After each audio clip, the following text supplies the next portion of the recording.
ਸਤਿ ਸ਼੍ਰੀ ਅਕਾਲ ਦੋਸਤੋ, मैं हरविंदर सिंह पंजाबी सरगर्मियां ते विचार चर्चा प्रोग्राम लैके फिर हाजिर हाँ। ते अज साडे नाल किसानी मुद्दे दे उत्ते गलबात करन लई कुलबीर सिंह गिल साडे नाल गलबात करन लई स्टूडियो दे विच हाजिर ने। कुलबीर जी, पहला तो स्वागत है तुहाडा पंजाबी सरगर्मियां ते कुलबीर जी, एक सीधी गल पहला तो मेरी इत्थों ही शुरू हुंदी आ कि बीजेपी दी सरकार 3 जिहड़े काले कानून लैके आई कि वो किसान जथेबंदियां नूं और होर साडे जिहड़े जिन्ने भी देश भर दे किसान ने उन्हां नूं यह किसान जिहड़ा बिल लिआंदा वो पुछ के लिआंदा गया। देखो जी, जे यह बिल किसानां विद्वानां दी राय नाल लिआंदा जांदा तां इहदा इन्ना विरोध नहीं सी होना। इस विरोध तो और लंबे संघर्ष तो साफ स्पष्ट है भी ये किसी दी राय नहीं ली गई, किसानां दी कोई सहमति नहीं इहदे विच, इह थोपे गए ने, धक्के नाल लिआंदा गया। ते बीजेपी सरकार है जिहड़ी इंनियां मीटिंगां भी लंघ गया, दौर लंघ गया ते दिन प्रति दिन किसानां दियां शहादतां हो रही, पर बीजेपी सरकार है जिहड़ी वो टस तो मस नहीं हो रही। की लगदा तुहानूं इहदा हल की निकलूगा? जिहड़ी साडी भारत दी सेंटर दी बीजेपी सरकार है जी, वो इस मसले का हल नहीं करना चाहुंदी। ਉਹਦਾ ਨਿਸ਼ਾਨਾ ਲੁਕਵਾਂ ਨਿਸ਼ਾਨਾ ਇਹ ਵੀ ਸੰਘਰਸ਼ ਨੂੰ ਕਿਸੇ ਲੁੱਟ ਢਾ ਲਈ ਜਾਵੇ। ਇੰਟਰਨੈਸ਼ਨਲ ਚੈਨਲ ਨੇ ਜਿਹੜੀਆਂ ਇਹਨਾਂ ਦੀ ਏਜੰਸੀਆਂ ਉਹ ਲਗਾਤਾਰ ਮਤਲਬ ਕਿ ਕਮਜ਼ੋਰੀਆਂ ਲੱਭਣ ਦੀਆਂ ਹੋਰ ਗੱਲਾਂ ਕਰ ਰਹੀਆਂ ਵੀ ਕਿਸੇ ਲੋਟ ਸੰਘਰਸ਼ ਨੂੰ ਫੇਲ ਕੀਤਾ ਜਾਵੇ, ਜੇ ਢਾ ਲਾਈ ਜਾਵੇ, ਕਮਜ਼ੋਰ ਕੀਤਾ ਜਾਵੇ। ਉਹਨਾਂ ਦਾ ਕੋਈ ਮਨਸ਼ਾ ਨਹੀਂ ਸਰਕਾਰ ਦੀ ਵੀ ਇਹਨੂੰ ਜਿਹੜਾ ਸੰਘਰਸ਼ਾਂ ਨੂੰ ਖਤਮ ਕੀਤਾ ਜਾਵੇ ਜਾਂ ਕਿਸਾਨਾਂ ਦੀ ਮੰਗ ਪ੍ਰਤੀ ਕੋਈ ਸੁਚੇਤਾ ਨਹੀਂ ਹੈ ਸਰਕਾਰ ਦੀ। ਇਹਦਾ ਹੱਲ ਕੀ ਨਿਕਲੂਗਾ ਗਿੱਲ ਸਾਹਿਬ? ਇੰਨੀਆਂ ਮੀਟਿੰਗਾਂ ਹੋ ਚੁੱਕੀਆਂ ਨੇ, ਮੀਟਿੰਗਾਂ ਦਾ ਕੋਈ ਹੱਲ ਨਹੀਂ ਨਿਕਲਦਾ ਹੈਗਾ ਤੇ ਮੀਟਿੰਗਾਂ ਰੱਖ ਲੈਂਦੇ ਨੇ, ਕੋਈ ਸਿੱਟਾ ਨਿਕਲਦਾ ਨਹੀਂ ਹੈਗਾ। ਇਹ ਮੀਟਿੰਗਾਂ ਇੱਕ ਟਾਈਮ ਟਪਾਉਣ ਵਾਸਤੇ ਨੇ ਜੀ। ਜਿਵੇਂ ਕਿ ਹੁਣ ਸਰਕਾਰ ਸੁਪਰੀਮ ਕੋਰਟ ਚਲੀ ਗਈ, ਉਹ ਸੁਪਰੀਮ ਕੋਰਟ ਤਾਈਓ ਗਏ ਨੇ, ਲੰਬਾ ਟਾਈਮ ਪਾ ਰਹੇ ਨੇ, ਸੰਘਰਸ਼ ਟਾਲ ਰਹੇ ਨੇ ਵੀ ਸੰਘਰਸ਼ ਕਮਜ਼ੋਰ ਹੋ ਜਾਊਗਾ, ਲੋਕ ਪਿੱਛੇ ਹਟ ਜਾਣਗੇ, ਆਉਣੋਂ ਹਟ ਜਾਣਗੇ। ਕਿਸਾਨਾਂ ਦਾ ਤਾਂ ਮੁੱਦਾ ਇੱਕ ਹੈ ਜੀ ਵੀ ਉਹ ਕਹਿੰਦੇ ਵੀ ਇਸ ਜਿਹੜਾ ਸਾਡੇ 3 ਕਾਨੂੰਨ ਨੂੰ ਰੱਦ ਕੀਤਾ ਜਾਵੇ। ਕਦੇ ਪ੍ਰਧਾਨ ਮੰਤਰੀ ਸਟੇਟਮੈਂਟ ਦਿੰਦੇ ਨੇ ਵੀ ਲੋਕਾਂ ਨੂੰ, ਕਿਸਾਨਾਂ ਨੂੰ ਬਿੱਲਾਂ ਨੂੰ ਸਮਝਣ 'ਚ ਦੇਰ ਲੱਗੂਗੀ, ਸਮਝ ਆ ਜਾਣਗੇ। ਕਦੇ ਕੋਈ ਮੰਤਰੀ ਕਹਿ ਦਿੰਦਾ ਵੀ ਕਿਸਾਨਾਂ ਨੂੰ ਇਹ ਬਿੱਲਾਂ ਦੀ ਸਮਝ ਨਹੀਂ। ਜਦੋਂ ਕੋਈ ਮੇਰਾ ਇੰਨਾ ਤਾਂ ਬੰਦਾ ਮੂਰਖ ਨੇ, ਜਦੋਂ ਕਿਸਾਨਾਂ ਦਾ ਕੋਈ ਫਾਇਦਾ ਕਰ ਰਿਹਾ ਤਾਂ ਕਿਸਾਨ ਨੂੰ ਸਮਝ ਨਹੀਂ ਲੱਗੂ। ਕੋਈ ਕਿਸਾਨ ਹੀ ਥੋੜੀ ਨੇ, ਕਿਸਾਨਾਂ ਦੇ ਬੇਟੇ ਤਾਂ ਤੁਹਾਨੂੰ ਪਤਾ ਅੱਜਕੱਲ ਕਿਸਾਨ ਅਮਰੀਕਾ, ਕੈਨੇਡਾ, ਇੰਗਲੈਂਡ ਤੱਕ ਪਹੁੰਚੇ ਹੋਏ ਨੇ। ਇਹ ਕੋਈ ਸਮਝ ਵਾਲੀ ਕੋਈ ਗੱਲ ਨਹੀਂ। ਇਹ ਇੱਕ ਮਤਲਬ ਕਿ ਜੀ ਲੁਕਵੀਆਂ ਚਾਲਾਂ ਜਿਹੜੀਆਂ ਚੱਲੀਆਂ ਜਾ ਰਹੀਆਂ, ਸੰਘਰਸ਼ ਨੂੰ ਢਾਹ ਲਾਉਣ ਦੀ ਕੋਸ਼ਿਸ਼, ਕਿਸੇ ਲੋੜ ਸੰਘਰਸ਼ ਫੇਲ ਹੋ ਜਾਵੇ। ਜਿਵੇਂ ਕਿ ਪਗੜੀ ਸੰਭਾਲ ਜੱਟਾਂ ਅੰਦੋਲਨ, ਸਾਡੇ ਬਹੁਤ ਹੀ ਉੱਘੇ ਵਿਦਵਾਨ ਅਜੀਤ ਸਿੰਘ ਜੀ ਜਿਹੜੇ ਸਾਡੇ ਸ਼ਹੀਦ ਭਗਤ ਸਿੰਘ ਦੇ ਚਾਚਾ ਜੀ ਸੀ, ਉਹਨਾਂ ਨੇ ਚਲਾਇਆ ਸੀ ਪਗੜੀ ਸੰਭਾਲ ਜੱਟਾਂ। ਉਹ 9 ਮਹੀਨੇ ਚੱਲਿਆ ਸੀ ਤੇ ਉਦੋਂ ਜਿਹੜੇ ਸਾਧਨ ਸੀ ਉਹ ਵੀ ਇੰਨੇ ਸ਼ਾਇਦ ਨਹੀਂ ਹੁੰਦੇ ਸੀ ਜੀ, ਇੰਨੇ ਪ੍ਰਬੰਧ ਨਹੀਂ ਸੀ ਹੋ ਸਕਦੇ, ਪਰ 9 ਮਹੀਨੇ ਚੱਲਿਆ। ਇਹ ਜਿਹੜੇ ਸਰਕਾਰ ਹੈ ਹੋਰ ਲੋਟ ਸੋਚ ਰਹੀ ਹੈ, ਉਹਨਾਂ ਨੂੰ ਇਹ ਨਹੀਂ ਪਤਾ ਵੀ ਜਿਹੜੇ ਸੰਘਰਸ਼ 'ਚ ਬੈਠੇ ਕੌਣ ਨੇ। ਉਹ ਗਰਾਊਂਡ ਨਹੀਂ ਦੇਖ ਰਹੇ ਇਹਨਾਂ ਦੀ। ਇਹ ਉਹਨਾਂ ਦੇ ਵਾਰਸ ਨੇ ਜਿਨ੍ਹਾਂ ਦੇ 7-9 ਸਾਲ ਦੇ ਬਾਬਿਆਂ ਨੂੰ ਪੂਰੀ ਹਕੂਮਤ ਨਹੀਂ ਝੁਕਾ ਸਕੀ। ਉਹ ਤੁਸੀਂ 10 ਲੱਖ 15 ਲੱਖ ਬਾਰਡਰ ਤੇ ਬੈਠਾ, ਤੁਸੀਂ ਕਿੱਥੇ ਝੁਕਾ ਦੋਗੇ? ਇਹ ਸਰਕਾਰ ਦਾ ਜਿਹੜਾ ਸੋਚ ਹੈ ਉਹ ਗਲਤ ਢੰਗ ਨਾਲ ਸੋਚ ਰਹੀ ਹੈ। ਇਹ ਕੰਮ ਨਹੀਂ ਹੋ ਸਕਦਾ। ਇਹਨੂੰ ਮਤਲਬ ਕਿ ਸੰਘਰਸ਼ ਨੂੰ ਨਿਬੇੜਨ ਦੇ ਹੱਕ 'ਚ ਨਹੀਂ, ਇਹਨੂੰ ਘਸਾਉਣ ਦੇ ਹੱਕ 'ਚ ਨਹੀਂ। ਕਿਸਾਨਾਂ ਨੂੰ ਘਸਾ ਦਿੱਤਾ ਜਾਵੇ, ਸੰਘਰਸ਼ ਨੂੰ ਫੇਲ ਕਰ ਦਿੱਤਾ ਜਾਵੇ, ਪਰ ਸਰਕਾਰ ਆਪਣੇ ਇਸ ਏਜੰਡੇ 'ਚ ਮੈਨੂੰ ਨਹੀਂ ਲੱਗਦਾ ਕਾਮਯਾਬ ਹੋ ਜੂਗੀ। ਅੱਛਾ, ਇੱਕ ਸਰਕਾਰ ਹੋਰ ਲੱਗੀ ਹੋਈ ਹੈ ਕਿ ਕਿਸਾਨਾਂ ਕੋਲ ਜਿਹੜਾ ਫੰਡ ਹੈ ਉਹ ਵਿਦੇਸ਼ਾਂ ਤੋਂ ਫੰਡ ਆ ਰਿਹਾ ਕਿ ਪਾਕਿਸਤਾਨ ਇਸ ਅੰਦੋਲਨ ਨੂੰ ਚਲਾ ਰਿਹਾ ਹੈਗਾ। ਤੁਹਾਨੂੰ ਲੱਗਦਾ ਕੋਈ ਇਹੋ ਜਿਹੀ ਗੱਲਬਾਤ ਹੈਗੀ ਹੈ ਜਾਂ ਸਾਡੇ ਪੰਜਾਬ ਵਾਲਿਆਂ ਕੋਲ ਜਾਂ ਸਾਡੇ ਜਿਹੜੇ ਜਿੰਨੇ ਵੀ ਕਿਸਾਨ ਨੇ ਜਿਹੜੇ ਢਿੱਡ ਭਰਦੇ ਨੇ ਕਿ ਉਹਨਾਂ ਕੋਲ ਪੈਸੇ ਦੀ ਕਮੀ ਹੋਊਗੀ? ਨਹੀਂ, ਦੇਖੋ ਜੀ, ਇੱਕ ਜਿਹੜਾ ਸਾਡੇ ਆਮ ਧਾਰਨਾ ਵੀ ਬਾਬਾ ਨਾਨਕ ਜੀ 20 ਰੁਪਏ ਦਾ ਲੰਗਰ ਚਲਾ ਕੇ ਸੀ, ਉਹ ਨਾ ਕਦੇ ਮੁੱਕਿਆ ਨਾ ਕਦੇ ਮੁੱਕਣਾ। ਹੁਣ ਆਪਣੇ ਫਤਿਹਗੜ੍ਹ ਸਾਹਿਬ ਜੋੜ ਮੇਲ ਹੁੰਦਾ, 1000 ਲੰਗਰ ਹੁੰਦਾ, ਉਹਦੀ ਫੰਡਿੰਗ ਕੌਣ ਦਿੰਦਾ? ਜਦੋਂ ਸੜਕਾਂ ਤੇ ਤੁਸੀਂ ਜਾਂਦੇ ਹੋ ਦੇਖੋ 100 ਲੰਗਰ ਲੱਗਿਆ ਹੋਇਆ, ਕੋਈ 2 ਮਹੀਨੇ ਤੋਂ ਚੱਲ ਰਿਹਾ, ਕੋਈ ਮਹੀਨੇ ਤੋਂ ਚੱਲ ਰਿਹਾ, ਉਹਨਾਂ ਦੀ ਫੰਡਿੰਗ ਕਿੱਥੋਂ ਰਹੀ? ਫੰਡਿੰਗ ਵਾਲਾ ਕੋਈ ਮਸਲਾ ਨਹੀਂ। ਫੰਡਿੰਗ ਕੌਣ ਕਰ ਰਿਹਾ? ਕਿਸਾਨਾਂ ਦੇ ਪੁੱਤਾਂ ਇੰਗਲੈਂਡ, ਅਮਰੀਕਾ, ਕੈਨੇਡਾ 'ਚ ਬੈਠੇ ਨੇ, ਉਹਨਾਂ ਦੇ ਬਿਜ਼ਨਸ ਨੇ। ਜਦੋਂ ਉਹਨਾਂ ਦੇ ਮਾਂ-ਬਾਪ ਦਿੱਲੀ ਸੜਕਾਂ ਤੇ ਬੈਠੇ ਨੇ, ਉਹਨਾਂ ਦੇ ਰਿਸ਼ਤੇਦਾਰ ਬੈਠੇ ਨੇ, ਭੈਣ ਭਰਾ ਬੈਠੇ ਨੇ, ਤਾਂ ਉਹ ਪੈਸਾ ਭੇਜ ਰਹੇ ਨੇ, ਫੰਡਿੰਗ ਨਹੀਂ ਹੈ ਜੀ। ਉਹ ਆਪਣੇ ਪਰਿਵਾਰਾਂ ਨੂੰ ਭੇਜ ਰਹੇ ਨੇ। ਉਹ ਇੱਕ ਆਪਣਾ ਦਸਬੰਧ ਕੱਢ ਰਹੇ ਨੇ। ਸਾਡੇ ਗੁਰੂਆਂ ਨੇ ਕਿਹਾ ਵੀ ਤੁਸੀਂ ਆਪਣਾ ਜਿੱਡੀ ਵੀ ਕਮਾਈ ਜਿਹੜੀ ਦਸਬੰਧ ਕੱਢ ਕੇ ਭੇਜੋ। ਉਹ ਜਿਹੜੇ ਸਾਡੇ ਬਾਹਰ NRI ਵੀਰ ਬੈਠੇ ਨੇ ਉਹ ਦਸਬੰਧ ਕੱਢ ਰਹੇ ਨੇ। ਹੁਣ ਦੇਖੋ ਜੀ, ਸਰਕਾਰ ਕਦੇ ਕਹਿੰਦੇ ਨੇ ਪਾਕਿਸਤਾਨ ਦੇ ਨੇ, ਕਦੇ ਕਹਿੰਦੇ ਨੇ ਚਾਈਨਾ ਦੇ ਨੇ, ਕਦੇ ਕਹਿੰਦੇ ਨੇ ਖਾਲਿਸਤਾਨੀ ਨੇ, ਕਦੇ ਕੁਛ ਨੇ। ਇੱਕ ਮੇਰੀ ਗੱਲ ਦਾ ਜਵਾਬ ਦਿਓ ਜੀ, ਉੱਥੇ 2-3 ਸਾਲ ਦੇ ਬੱਚੇ ਤੋਂ ਲੈ ਕੇ ਸਾਡੀਆਂ 18 ਸਾਲ ਦੀਆਂ ਨੌਜਵਾਨ ਭੈਣਾਂ, ਸਾਡੀਆਂ ਮਾਵਾਂ, ਸਾਡੇ 85 ਸਾਲ ਦੇ ਬਜ਼ੁਰਗ ਨੌਜਵਾਨਾਂ ਦੀ ਤਾਂ ਗਿਣਤੀ ਕੋਈ ਨਹੀਂ। ਉਹ ਉੱਥੇ ਬੈਠੇ ਨੂੰ ਅੱਤਵਾਦੀ ਨੇ। ਸਾਡੀ 18 ਸਾਲ ਦੀ ਨੌਜਵਾਨ ਭੈਣ ਜਿਹੜੀ ਕਹਿੰਦੇ ਆ, ਬਾਪੂ ਮੈਂ ਵੀ ਤੇਰੇ ਨਾਲ, ਉਹ ਅੱਤਵਾਦੀ ਹੈ। ਇਹ ਇੱਕ ਗਲਤ ਧਾਰਨਾ ਜੀ, ਇਹਨੂੰ ਜਿਹੜਾ ਅੰਦੋਲਨ ਹੈ ਇਹਨੂੰ ਗਲਤ ਰੰਗਤ ਦਿੱਤੀ ਜਾ ਰਹੀ ਹੈ, ਪਰ ਇਹ ਗਲਤ ਦੇ ਹੀ ਨਹੀਂ ਜਾਣੀ ਜਿੰਨੀ ਮਰਜ਼ੀ ਕੋਸ਼ਿਸ਼ ਕਰ ਲੈਣ। ਅੱਛਾ, ਜਿਹੜੀਆਂ ਸਰਕਾਰ ਹੈ, ਬੀਜੇਪੀ ਸਰਕਾਰ ਹੈਗੀ ਆ, ਉਹ ਕਿਉਂ ਉਹਨੂੰ ਲੱਗ ਰਿਹਾ ਹੈਗਾ ਵੀ ਕਿਸਾਨਾਂ ਦੀ ਅਗਰ ਗੱਲ ਮੰਨ ਲਈ ਅਸੀਂ ਤਾਂ ਜਿਹੜੀ ਸਾਡੀ ਸਰਕਾਰ ਦੀ ਬਹੁਤ ਬੜੀ ਬੇਇੱਜ਼ਤੀ ਹੋਊਗੀ? ਤੁਹਾਨੂੰ ਲੱਗਦਾ ਵੀ ਹੁਣ ਇਹ ਗੱਲ ਹੀ ਇੱਥੇ ਖੜ ਗਈ ਹੈਗੀ ਹੈ ਸਿਰਫ ਆ ਗਈ? ਦੇਖੋ ਜੀ, ਜਿਹੜੀ ਸਰਕਾਰ ਹੈ, ਸਰਕਾਰ ਨੇ ਇੱਕ ਧਾਰਨਾ ਬਣਾ ਲਈ ਵੀ ਜੇ ਕਿਸਾਨ ਬਿੱਲ ਵਾਪਸ ਹੋ ਗਏ ਤਾਂ ਸਾਡੀ ਬੇਇੱਜ਼ਤੀ ਹੈ, ਅਸੀਂ ਪਿੱਛੇ ਨਹੀਂ ਮੁੜਨਾ। ਉਹ ਜਿਹੜੀ ਅੜੀ ਹੈ ਗਲਤ ਹੁੰਦੀ। ਹਾਕਮ ਕਦੇ ਅੜੀ ਨਹੀਂ ਕਰਿਆ ਕਰਦੇ। ਜਿਹੜੀ ਸਰਕਾਰ ਹੈ ਇਹ ਕਿਸੇ ਨੇ ਘਰ ਤੋਂ ਖਰੀਦ ਕੇ ਲਿਆਂਦੀ, ਕੋਈ ਬਿਜ਼ਨਸ ਨਹੀਂ ਹੈ, ਇਹ ਲੋਕਾਂ ਦੀ ਸਰਕਾਰ ਹੈ, ਲੋਕਾਂ ਨੇ ਬਣਾਈ ਹੈ, ਲੋਕਾਂ ਵਾਸਤੇ ਹੈ। ਹੁਣ ਤੁਸੀਂ ਆਪੇ ਦੱਸ ਦਿਓ, ਜਿਹੜੀ ਸੈਂਟਰ ਦੀ ਸਰਕਾਰ ਲੋਕਾਂ ਵਾਸਤੇ ਹੈ, ਲੋਕਾਂ ਲਈ ਕੰਮ ਕਰ ਰਹੀ ਹੈ। ਤੁਹਾਡੇ ਸੜਕਾਂ ਤੇ 20 ਲੱਖ ਕਿਸਾਨ ਬੈਠੇ, 80 ਸ਼ਹੀਦ ਹੋ ਗਏ, ਜਾਨਾਂ ਵਾਰ ਕੇ, ਅਸੀਂ ਤਾਂ ਉਹਦਾ ਨਾਂ ਨਹੀਂ ਲੈ ਰਹੇ। ਕਿਸੇ ਮੀਟਿੰਗ ਦੇ ਵਿੱਚ ਕਿਤੇ ਜਗ੍ਹਾ ਕੋਈ ਮਨ ਦੀ ਬਾਤ 'ਚ ਕਿਤੇ ਮਾੜਾ ਜਿਹਾ ਵੀ ਜ਼ਿਕਰ ਆਇਆ ਹੋਵੇ ਵੀ ਸਾਡੇ 80 ਕਿਸਾਨ ਸ਼ਹੀਦ ਹੋ ਗਏ, ਸਾਨੂੰ ਬੜਾ ਦੁੱਖ ਹੈ। ਸਵਾਲ ਹੀ ਪੈਦਾ ਨਹੀਂ। ਜੇ ਅਮਰੀਕਾ 'ਚ 4 ਸੰਘਰਸ਼ ਦੇ ਵਿੱਚ ਉਹਨਾਂ ਨੇ ਲੜਾਈ ਲੜੀ, ਉੱਥੇ 4 ਸ਼ਹੀਦ ਹੋ ਗਏ, ਸਾਨੂੰ ਬੜੀ ਚਿੰਤਾ ਹੋ ਗਈ। ਸਾਡੇ ਟਵੀਟ ਕਰ ਰਹੇ ਨੇ, ਹਾਂ, ਉਹਦੇ ਬੜਾ ਕੁਝ ਹੋ ਰਿਹਾ, ਟਵੀਟ ਹੋ ਰਿਹਾ, ਬੜਾ ਕੁਝ ਹੋ ਰਿਹਾ, ਬੜਾ ਦੁੱਖ ਹੋ ਰਿਹਾ। ਸਾਡੇ 80 ਕਿਸਾਨ ਦਿੱਲੀ, ਸਾਡੀ ਰਾਜਧਾਨੀ, ਸਾਡੀ ਮਾਂ ਦੀ ਧਰਤ ਮਾਂ ਤੇ ਜਾ ਕੇ ਸ਼ਹੀਦ ਹੋ ਗਏ, ਉਹਨਾਂ ਦਾ ਕਿਸੇ ਨੂੰ ਅਫਸੋਸ ਨਹੀਂ। ਕੋਈ ਮੀਟਿੰਗ 'ਚ ਕਿਤੇ ਕੋਈ ਜ਼ਿਕਰ ਨਹੀਂ ਕੀਤਾ ਜਾ ਰਿਹਾ ਕਿ ਸਾਨੂੰ ਬੜਾ ਅਫਸੋਸ ਹੈ, ਕਿਸੇ ਨੂੰ ਅਫਸੋਸ ਨਹੀਂ। ਪਰ ਜਿਹੜੀ ਬਾਹਰ ਸਮੁੰਦਰੋਂ ਪਾਰ ਗੱਲ ਹੁੰਦੀ ਉਹ ਤਾਂ ਸਾਨੂੰ ਬੜਾ ਅਫਸੋਸ ਹੋ ਜਾਂਦਾ। ਇਹ ਬੜੀ ਨਿੰਦਣਯੋਗ ਗੱਲ ਹੈ ਜੀ। ਦੇਖੋ, ਜਿਹੜਾ ਕਿਸਾਨ ਹੈ ਉਹ ਢਿੱਡ ਭਰ ਰਿਹਾ ਹੈ, ਕਿਸਾਨ ਇਸ ਧਰਤੀ ਦਾ ਪੁੱਤ ਹੈ, ਉਹ ਕਿਸਾਨ ਕਿਵੇਂ ਸ਼ਹੀਦ ਹੋ ਰਹੇ ਨੇ, ਸਾਨੂੰ ਕੋਈ ਅਫਸੋਸ ਹੀ ਨਹੀਂ ਹੈ। ਇਹ ਬਹੁਤ ਸਰਕਾਰ ਦੀ ਧਾਰਨਾ ਗਲਤ ਹੈ। ਇੱਕ ਜਿਹੜੀ ਐਮਐਸਪੀ ਤੇ ਸਰਕਾਰ ਗੱਲ ਕਰਦੀ ਸੀਗੀ ਕਿ ਸਾਡੇ ਜਿਹੜੇ ਬਿੱਲ ਲਿਆਂਦੇ ਗਏ ਨੇ, ਕਾਨੂੰਨ ਪਾਸ ਕਰਦੇ, ਵੀ ਇਹਨਾਂ ਦੇ ਵਿੱਚ ਕੋਈ ਸੋਧ ਕਰਨ ਵਾਲੀ ਗੱਲ ਨਹੀਂ ਹੈਗੀ, ਪਰ ਹੁਣ ਸਰਕਾਰ ਸੋਧ ਕਰਨ ਤੇ ਵੀ ਲੱਗੀ ਹੋਈ ਹੈ, ਹਨਾ। ਤੇ ਕੀ ਐਮਐਸਪੀ ਅਗਰ ਸਰਕਾਰ ਲਿਖ ਕੇ ਦਿੰਦੀ ਆ, ਐਮਐਸਪੀ ਲਿਖਤੀ ਰੂਪ ਦੇ ਵਿੱਚ, ਮੰਡੀਆਂ ਲਿਖਤੀ ਰੂਪ ਦੇ ਵਿੱਚ ਦਿੰਦੀ ਆ, ਕੀ ਜਿਹੜੇ ਕਿਸਾਨ ਹੈਗੇ ਨੇ ਉਹ ਫਿਰ ਮੰਨ ਲੈਣਗੇ ਗੱਲ ਇਹ?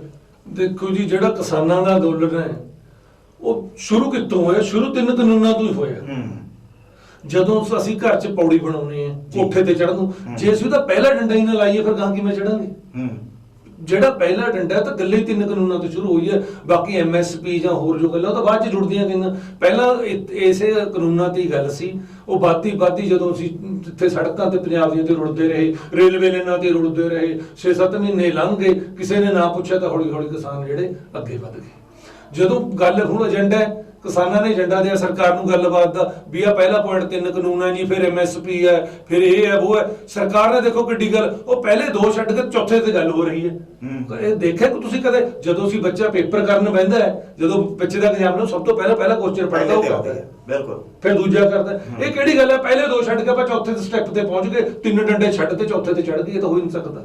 ਮਤਲਬ ਸਰਕਾਰ ਇਸ ਅੰਦੋਲਨ ਨੂੰ ਫੇਲ ਕਰਨ ਤੋਂ ਬਿਨਾਂ ਕੁਝ ਨਹੀਂ ਕਰ ਰਹੀ। ਆ ਸਰਕਾਰ ਦਾ ਇਹ ਭੁਲੇਖਾ ਹੈ, ਜਿਹੜੇ ਦਿੱਲੀ ਦੀਆਂ ਸੜਕਾਂ ਤੇ ਬੈਠੇ ਨੇ, ਮਾਵਾਂ, ਪੁੱਤ, ਬੱਚੇ, ਜਵਾਨ, ਬਜ਼ੁਰਗ, ਉਹਨਾਂ ਨੇ 3 ਕਾਨੂੰਨ ਵਾਪਸ ਕਰੇ ਵੀ ਨਾ, ਨਹੀਂ ਮੁੜਨਾ, ਧਰਤੀ ਇੱਧਰ ਦੀ ਉੱਧਰ ਹੋ ਜੂ, ਇਤਿਹਾਸ ਬਦਲ ਜੂ, ਪਰ ਉਹ ਪਿੱਛੇ ਨਹੀਂ ਮੁੜਨੇ, ਕਿਉਂਕਿ ਇਹਨਾਂ ਨੂੰ ਹਰਾਉਣੇ ਵਾਲਾ ਕੋਈ ਨਹੀਂ। ਇਹਨਾਂ ਦੇ ਕੋਲ, ਸਰਕਾਰ ਕੋਲ ਕੀ ਹੈ?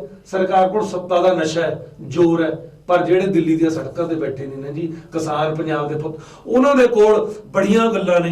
ਉਹਨਾਂ ਦੇ ਕੋਲ ਜਾਗਦੀਆਂ ਜ਼ਮੀਨਾਂ ਵਾਲੇ ਲੋਕ ਨੇ, ਉਹਨਾਂ ਦੇ ਕੋਲ ਆਪਣੇ ਪੁਰਖਿਆਂ ਦਾ ਇਤਿਹਾਸ ਹੈ, ਉਹਨਾਂ ਕੋਲ ਜੱਲਿਆਂਵਾਲੇ ਬਾਗ ਦਾ ਇਤਿਹਾਸ ਹੈ, ਉਹਨਾਂ ਕੋਲ ਜੈਤੋ ਦੇ ਮੋਰਚੇ ਦਾ ਇਤਿਹਾਸ ਹੈ, ਉਹਨਾਂ ਕੋਲ ਨਨਕਾਣਾ ਸਾਹਿਬ ਵਾਲੇ ਸਾਕੇ ਦਾ ਇਤਿਹਾਸ ਹੈ, ਉਹਨਾਂ ਕੋਲ ਸਰਹੰਦ ਦੇ ਸਾਕੇ ਦਾ ਇਤਿਹਾਸ ਹੈ, ਉਹਨਾਂ ਕੋਲ ਚਮਕੌਰ ਦੇ ਸਾਹਿਬ ਦੇ ਸਾਕੇ ਦਾ ਇਤਿਹਾਸ ਹੈ, ਜੱਲਿਆਂਵਾਲੇ ਬਾਗ ਦਾ ਇਤਿਹਾਸ ਹੈ।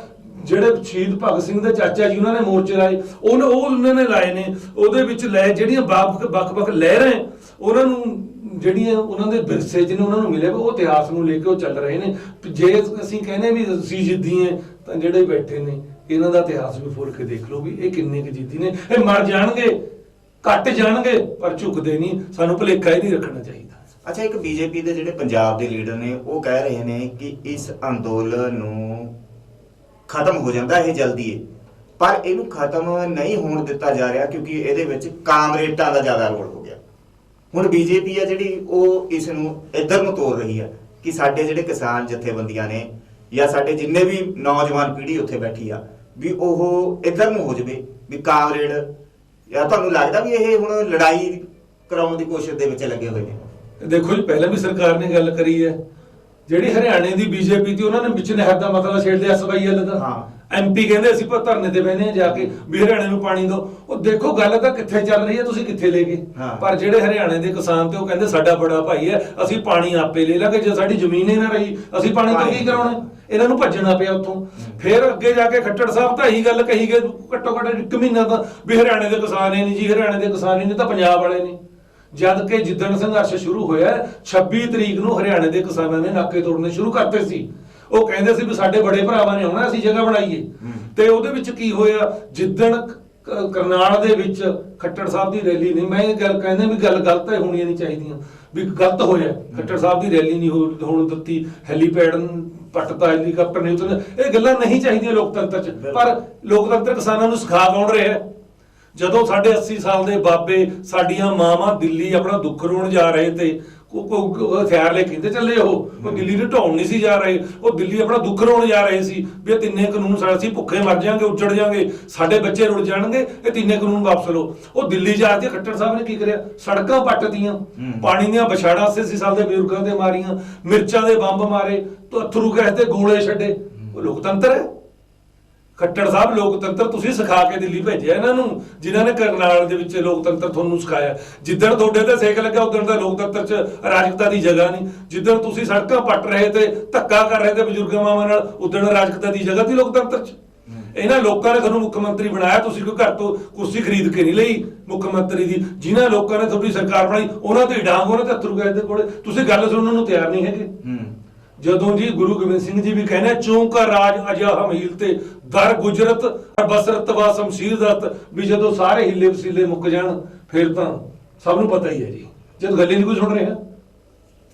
ਤੇ ਜਿਹੜੀਆਂ ਜਿਵੇਂ ਕਾਂਗਰਸ ਦੀ ਸਰਕਾਰ ਆ, ਅਕਾਲੀ ਦਲ ਹੋ ਗਿਆ, ਆਮ ਆਦਮੀ ਪਾਰਟੀ ਹੋ ਗਈ, ਤੁਹਾਨੂੰ ਲੱਗਦਾ ਵੀ ਕੋਈ ਇਹਨਾਂ ਜਿਹੜੀਆਂ ਪਾਰਟੀਆਂ ਹੈਗੀਆਂ, ਰਾਜਨੀਤਿਕ ਪਾਰਟੀਆਂ ਹੈਗੀਆਂ ਨੇ, ਉਹ ਇਸ ਸੰਘਰਸ਼ ਦੇ ਵਿੱਚ ਆਪਣਾ ਯੋਗਦਾਨ ਪਾ ਰਹੀਆਂ? ਨਹੀਂ, ਪਹਿਲਾਂ ਆਪਣੀ ਉਹ ਗੱਲ ਰਹੇਗੀ ਜੀ ਲਾਲ ਝੰਡੇ ਵਾਲੀ ਕਾਮਰੇਡ, ਉਹ ਗੱਲ ਵਿੱਚ ਰਹੇਗੀ ਵੀ ਕਾਮਰੇਡਾਂ ਨੂੰ ਦੇਖੋ ਜੀ, ਪਹਿਲਾਂ ਕਹੀ ਗਏ ਖਾਲਿਸਤਾਨੀ, ਪਾਕਿਸਤਾਨੀ, ਚਾਈਨਾ ਦੇ ਜੇ ਉਹ, ਹੁਣ ਕਹਿਣ ਲੱਗੇ ਕਾਮਰੇਡ। ਕਾਮਰੇਡ ਕੌਣ ਨੇ? ਕਾਮਰੇਡ ਇਨਸਾਨ ਨਹੀਂ। ਦੇਖੋ ਲਾਲ ਝੰਡਾ ਬੜਾ ਦੁੱਖ ਰਿਹਾ, ਕੇਸਰੀ ਤਾਂ ਦੁਖਦਾ ਹੀ ਸੀ, ਲਾਲ ਝੰਡਾ ਵੀ ਦੁਖਣ ਲੱਗ ਗਿਆ, ਉਹਦੀ ਵੀ ਤਕਲੀਫ ਬੜੀ ਹੋਣ ਲੱਗੀ। ਜਿਹੜੇ ਉੱਤੇ ਸਿੰਘੂ ਬਾਰਡਰ ਤੇ, ਟਿੱਕਰੀ ਬਾਰਡਰ ਤੇ, ਜਿੰਨੇ ਵੀ ਬਾਰਡਰਾਂ ਤੇ ਬੈਠੇ ਨੇ, ਉਹਨਾਂ 'ਚ ਕਾਮਰੇਡ ਵੀ ਨੇ, ਉਹਨਾਂ 'ਚ ਅਕਾਲੀ ਵੀ ਨੇ, ਉਹਨਾਂ 'ਚ ਕਾਂਗਰਸੀ ਵੀ ਨੇ, ਉਹਨਾਂ 'ਚ ਝਾੜੂ ਵਾਲੇ ਵੀ ਨੇ। ਬੀਜੇਪੀ ਵਾਲਿਆਂ ਨੂੰ ਯਾਦ ਰੱਖਣਾ ਚਾਹੀਦਾ, ਪਰ ਉਹਨਾਂ 'ਚ ਉਹ ਵੀ ਬੈਠੇ ਨੇ ਜਿਨ੍ਹਾਂ ਨੇ ਬੀਜੇਪੀ ਨੂੰ ਵੋਟ ਪਾਈ ਹੈ। ਹਰਿਆਣੇ ਪੰਜਾਬ 'ਚ ਬੀਜੇਪੀ ਦੇ ਐਮਐਲਏ ਐਮਪੀ ਜਿੱਤੇ, ਵੋਟ ਪਾਈ ਹੈ, ਸਮਝੌਤਾ ਸੀ ਇਹਨਾਂ ਦਾ, ਉਹ ਵੀ ਵਿੱਚ ਬੈਠੇ ਨੇ। ਇਹ ਜਿਹੜਾ ਕਾਮਰੇਡ ਫਲਾਣੇ ਨੇ, ਇਹ ਗੱਲਾਂ ਗਲਤ ਨੇ ਜੀ। ਤੁਸੀਂ ਕਹੀ ਜਾਂਦੇ ਹੋ ਕਾਮਰੇਡ ਸਮਝੌਤਾ ਨਹੀਂ ਹੋਣ ਦੇ ਰਹੇ, ਸਮਝੌਤੇ ਨੂੰ ਦੁਨੀਆ ਦੀ ਕੋਈ ਤਾਕਤ ਨਹੀਂ ਰੋਕ ਰਹੀ। ਤੁਸੀਂ ਅੱਜ ਐਲਾਨ ਕਰੋ ਵੀ ਅਸੀਂ ਲੋਕ ਸਭਾ ਦਾ ਸਦਨ ਬੁਲਾ ਕੇ ਤਿੰਨੇ ਕਾਨੂੰਨ ਰੱਦ ਕਰਦੇ ਹਾਂ, ਐਮਐਸਪੀ ਦੇ ਕਾਨੂੰਨ ਬਣਾਉਣੇ, ਕਿਸੇ ਨੇ ਪੁੱਛਣਾ ਨਹੀਂ ਕਾਮਰੇਡ ਕੌਣ ਨੇ, ਕਾਲੀ ਕੌਣ ਨੇ, ਬੀਜੇਪੀ ਕੌਣ ਨੇ, ਫਲਾਣੇ ਕੌਣ ਨੇ, ਚੈਨ ਵਾਲੇ ਕੌਣ ਨੇ। ਲੋਕਾਂ ਨੇ ਚੱਕ ਕੇ ਰੈਲੀਆਂ ਘਰ ਨੂੰ ਭੱਜਿਆ ਹੋਣਾ, ਫਿਰ ਲੋਕਾਂ ਨੇ ਜਾਣਾ ਵੀ ਨਹੀਂ। ਜੇ ਮਤਲਬ ਕਿ ਸਰਕਾਰ ਅੱਜ ਐਲਾਨ ਕਰ ਦੇਵੇ, ਇਹ ਮੈਂ ਛਾਤੀਆ ਕਹਿੰਦਾ ਕਿਸੇ ਨੂੰ ਪੁੱਛਣ ਦੀ ਲੋੜ ਨਹੀਂ। ਰਾਜੇਵਾਲ ਸਾਹਿਬ ਅੱਗੇ ਵਿਦਵਾਨ ਬੈਠੇ ਨੇ ਉੱਥੇ, ਜੋ ਚਿੱਠੀ ਲਿਖਦੇ ਨੇ ਇੰਟਰਨੈਸ਼ਨਲ ਚੈਨਲ ਉਹਦਾ ਗਲਤ ਮਤਲਬ ਕੱਢ ਲੈਂਦੇ ਨੇ। ਉੱਥੇ ਬੜੇ ਬੜੇ ਵਿਦਵਾਨ ਬੈਠੇ ਨੇ। ਮੈਂ ਸਾਫ਼ ਜੀ ਗੱਲ, ਇੱਕ ਛੋਟਾ ਜਿਹਾ ਬੰਦਾ ਹੋਣ ਦੇ ਨਾਤੇ ਮੈਂ ਹੀ ਸਾਫ਼ ਕਹਿ ਰਿਹਾ ਬੀਜੇਪੀ ਨੂੰ, ਅੱਜ ਐਲਾਨ ਕਰਦੇ ਨੇ ਮੋਦੀ ਸਾਹਿਬ ਵੀ ਅਸੀਂ ਕੱਲ ਨੂੰ ਸੈਸ਼ਨ ਬੁਲਾ ਕੇ ਤਿੰਨੇ ਕਾਨੂੰਨ ਰੱਦ ਕਰਦੇ, ਐਮਐਸਪੀ ਦੇ ਕਾਨੂੰਨ ਬਣਾਵਾਂਗੇ। ਹਾਰ ਨਾ ਮੰਨਣ, ਕਹਿਣ ਤਿੰਨੇ ਕਾਨੂੰਨ ਬਣਾਵਾਂਗੇ, ਵਿਦਵਾਨਾਂ ਔਰ ਕਿਸਾਨਾਂ ਦੀ ਰਾਏ ਨਾਲ ਬਣਾਵਾਂਗੇ। ਤਾਂ ਦੇਖਿਓ ਕਿਵੇਂ ਲੋਕ ਬਾਹਰ ਵਾਪਸ ਆਉਂਦੇ ਨੇ, ਜਾਣਾ ਮੁੜ ਕੇ ਕਿਸੇ ਨੇ ਇਹਨੂੰ ਸਾਰੇ ਵਾਪਸ ਆ ਜਾਣਗੇ। ਕਿਉਂ ਇਹਨੂੰ ਕਾਮਰੇਡ ਕਰੀ ਨੂੰ ਖਤਮ ਤਾਂ ਤੁਸੀਂ ਨਹੀਂ ਕਰਨਾ ਚਾਹੁੰਦੇ, ਧਰਨਾ ਮਾਹੌਲ ਤੁਸੀਂ ਖਰਾਬ ਕਰ ਰਹੇ ਹੋ। ਤੇ ਗਵਰਨਰ ਸਾਹਿਬ ਦੇ ਘਰਾਓ ਕਾਂਗਰਸ ਕਰ ਰਹੀ ਹੈ, ਕੱਲ ਕਾਂਗਰਸ ਦੇ ਐਮਪੀ ਉੱਥੇ ਜਾ ਕੇ ਬੈਠੇ ਨੇ। ਮਤਲਬ ਕੋਈ ਗੱਲ ਗਲਤ ਤਾਂ ਹੈ ਜੀ। ਜੇ ਮਤਲਬ ਕਿ ਕੋਈ ਬੰਦਾ ਨਜਾਇਜ਼ ਸੰਘਰਸ਼ ਛੇੜਦਾ ਤਾਂ ਉਹਦਾ ਲੋਕ ਸਾਥ ਨਹੀਂ ਦਿੰਦੇ। ਇਹ ਸੰਘਰਸ਼ ਕਾਮਰੇਡਾਂ ਦਾ ਨਹੀਂ ਹੈ, ਇਹ ਕਿਸੇ ਦਾ ਨਹੀਂ, ਇਹ ਤਾਂ ਜਨ ਸੰਘਰਸ਼ ਹੈ, ਲੋਕਾਂ ਦਾ ਸੰਘਰਸ਼ ਹੈ। ਅੱਛਾ ਗਿੱਲ ਸਾਹਿਬ, ਇੱਕ ਹੋਰ ਗੱਲ ਹੈ, ਜਿਹੜੀਆਂ ਹੁਣ ਬੀਜੇਪੀ ਸਰਕਾਰ ਕਹਿ ਰਹੀ ਆ ਵੀ ਅਗਰ ਪੰਜਾਬ ਦੇ ਵਿੱਚ ਦੁਬਾਰਾ ਚੋਣਾਂ ਆਉਂਦੀਆਂ ਨੇ, ਜੋ 22 ਵਾਲੀਆਂ ਹੋਣੀਆਂ ਨੇ, ਵੀ ਉਹਦੇ ਵਿੱਚ ਅਸੀਂ ਨਿਰੋਲ ਸਰਕਾਰ ਬਣਾਵਾਂਗੇ। ਤੁਹਾਨੂੰ ਲੱਗਦਾ ਵੀ ਹੁਣ ਬੀਜੇਪੀ ਦਾ ਕੋਈ ਆਧਾਰ ਰਹਿ ਗਿਆ ਹੈਗਾ ਪੰਜਾਬ ਦੇ ਵਿੱਚ ਜਾਂ ਪੂਰੇ ਦੇਸ਼ ਦੇ ਵਿੱਚ? ਦੇਖੋ ਜੀ, ਮੈਂ ਹੁਣ ਕੀ ਦੱਸਾਂ, ਤੁਹਾਨੂੰ ਹਾਸੀ ਨਹੀਂ ਆਉਂਦੀ? ਤੁਹਾਨੂੰ ਹਾਸਾ ਜਾਉਂਦਾ ਹੁਣ ਗੱਲ ਸੁਣ ਕੇ? ਬਿਲਕੁਲ, ਤੁਸੀਂ ਤਾਂ ਲੱਭ ਨਹੀਂ ਰਹੇ। ਤੁਸੀਂ ਦੇਖੋ ਜੀ, ਗਰੇਵਾਲ ਸਾਹਿਬ ਨੇ ਨੰਬਰ 1 ਤਾਂ ਸਿਰ ਤੇ ਗੁਰੂ ਗੋਬਿੰਦ ਸਿੰਘ ਜੀ ਦੇ ਦਿੱਤੀ ਹੋਈ ਦਸਤਾਰ ਸਜਾਈ ਵੀ ਹੈ, 1 ਪੁਆਇੰਟ ਹੈ। ਦੂਜਾ ਪੁਆਇੰਟ ਪੰਜਾਬ ਦੇ ਵਸਿੰਦੇ ਨੂੰ, 2 ਪੁਆਇੰਟ ਹੈ। ਤੀਜਾ ਤੁਸੀਂ ਕਿਸਾਨ ਨੂੰ, ਤੇ ਚੌਥਾ ਤੁਹਾਡੇ ਨਾਮ ਆ ਗਰੇਵਾਲ ਲੱਗਦਾ ਹੈ। ਮਤਲਬ ਪੰਜਾਬ ਦੀ ਗੱਲ ਤਾਂ ਕਰ ਦਿਓ। ਅਸੀਂ ਨਹੀਂ ਕਹਿੰਦੇ ਵੀ ਤੁਸੀਂ ਅਸਤੀਫਾ ਦੇ ਦਿਓ, ਬੀਜੇਪੀ ਬਗਾਵਤ ਕਰ ਦਿਓ। ਤੁਸੀਂ ਸ਼ਰੇਆਮ ਕਹਿ ਤਾਂ ਦਿਓ ਵੀ ਪੰਜਾਬ ਨਾਲ ਧੱਕਾ ਹੋ ਰਿਹਾ ਜੀ, ਇਹ ਹੋਣਾ ਨਹੀਂ ਚਾਹੀਦਾ। ਪਰ ਤੁਸੀਂ ਤਾਂ ਪੰਜਾਬ ਦੀ ਗੱਲ ਹੀ ਨਹੀਂ ਕਰਦੇ। ਜਿਹੜਾ ਬੰਦਾ ਪੰਜਾਬ ਦੀ ਗੱਲ ਨਹੀਂ ਕਰ ਰਿਹਾ, ਅੱਜ ਜਿਹੜਾ ਬੰਦਾ ਕਿਸਾਨੀ ਅੰਦੋਲਨ ਦੇ ਨਾਲ ਨਹੀਂ ਖੜਾ, ਉਹਦਾ ਮਤਲਬ ਤੁਸੀਂ ਪੰਜਾਬ 'ਚ ਤੁਸੀਂ ਸੋਚ ਸਕਦੇ ਹੋ ਸਰਕਾਰ ਬਣਾ ਜੂ। ਇਹ ਤਾਂ ਜੀ ਬਹੁਤ ਹਾਸੋਹੀਣ ਗੱਲ ਹੈ। ਜਿਹੜੀਆਂ ਬੀਜੇਪੀ ਦੇ ਲੀਡਰ ਵੀ ਲੱਗੇ ਹੋਏ ਨੇ ਕਹਿਣ ਕਿ ਅਸੀਂ ਸਰਕਾਰ ਬਣਾਵਾਂਗੇ। ਮੈਨੂੰ ਲੱਗਦਾ ਵੀ ਇਹ ਹਿਸਾਬ ਨਾਲ ਬੀਜੇਪੀ ਨੂੰ 5 ਵੋਟਾਂ ਵੀ ਨਹੀਂ ਪੈਂਦੀਆਂ। ਤੁਸੀਂ ਜੇ ਸਕੂਲ 'ਚ ਚਲੇ ਜਾਓ, 8ਵੀਂ 10ਵੀਂ ਵਾਲੇ ਬੱਚਿਆਂ ਨੂੰ ਤੁਸੀਂ ਦੇਖਦੇ ਹੋ ਵੀ WhatsApp ਤੇ ਛੋਟੇ ਛੋਟੇ ਬੱਚੇ ਕਿਵੇਂ ਕਮੈਂਟਸ ਕਰ ਰਹੇ ਆ, ਕਿਵੇਂ ਮਤਲਬ ਕਿ ਗੱਲਾਂ ਕਰ ਰਹੇ। ਤੁਸੀਂ ਕਿਸੇ 7ਵੇਂ 8ਵੇਂ ਵਾਲੇ ਜਵਾਕ ਨੂੰ ਜਾ ਕੇ ਪੁੱਛੋ ਬੀਜੇਪੀ ਦੀ ਸਰਕਾਰ ਬਣੂਗੀ, ਉਹ ਤੁਸੀਂ ਦੇਖੋ ਸਾਰੀ ਕਲਾਸ ਹੱਸਣ ਲੱਗ ਜੂਗੀ। ਇਹ ਮਤਲਬ ਹਾਸੋਹੀਣੀਆਂ ਗੱਲਾਂ ਕਰ ਰਹੇ ਨੇ। ਸਰਕਾਰ ਬਣਦੀ ਹੈ ਜੇ ਅੱਜ ਮੋਦੀ ਸਾਹਿਬ ਤਿੰਨੇ ਕਾਨੂੰਨ ਰੱਦ ਕਰ ਦੇਣ, MSP ਦਾ ਕਾਨੂੰਨ ਬਣਾਉਣ ਤੇ ਨਵੇਂ ਸਿਰੋਂ, ਤਾਂ ਮੈਂ ਨਹੀਂ ਕਹਿੰਦਾ ਵੀ ਸਰਕਾਰਾਂ ਨਹੀਂ ਬਣਨਗੀਆਂ। ਜਿਹੜੇ ਲੋਕ ਚੌਥੀ ਬੈਠੇ ਨੇ, ਹੋ ਸਕਦਾ ਵਾਪਸ ਤੇ ਆਉਂਦੇ ਵੇ ਬੀਜੇਪੀ ਦੇ ਝੰਡੇ ਲਾ ਕੇ ਆਉਂਦੇ ਵੇ ਮੋਦੀ ਜੈਕਾਰੇ ਲਾਉਂਦੇ ਹੋਣ, ਮੋਦੀ ਸਾਹਿਬ ਦੇ ਲਾਉਂਦੇ, ਪਰ ਜੈਕਾਰਾ ਆਪ ਮਰਵਾਉਣਾ ਪੈਣਾ। ਮੇਰਾ ਨਾਂ ਤਾਂ ਕਰੂ ਜੇ ਮੈਂ ਚੰਗਾ ਕੰਮ ਕਰਦਾ। ਮੋਦੀ ਸਾਹਿਬ ਬੀਜੇਪੀ ਮੋਦੀ ਸਾਹਿਬ ਕਿਸਾਨਾਂ ਦੇ ਹੱਕ 'ਚ ਗੱਲ ਕਰਨ, ਹੋ ਸਕਦਾ ਕਿਸਾਨ ਬਾਕੀ ਪਾਰਟੀਆਂ ਸਫਾਇਆ ਕਰਕੇ ਮੋਦੀ ਸਾਹਿਬ ਨਾਲ ਹੋ ਜਾਣ। ਬਿਲਕੁਲ।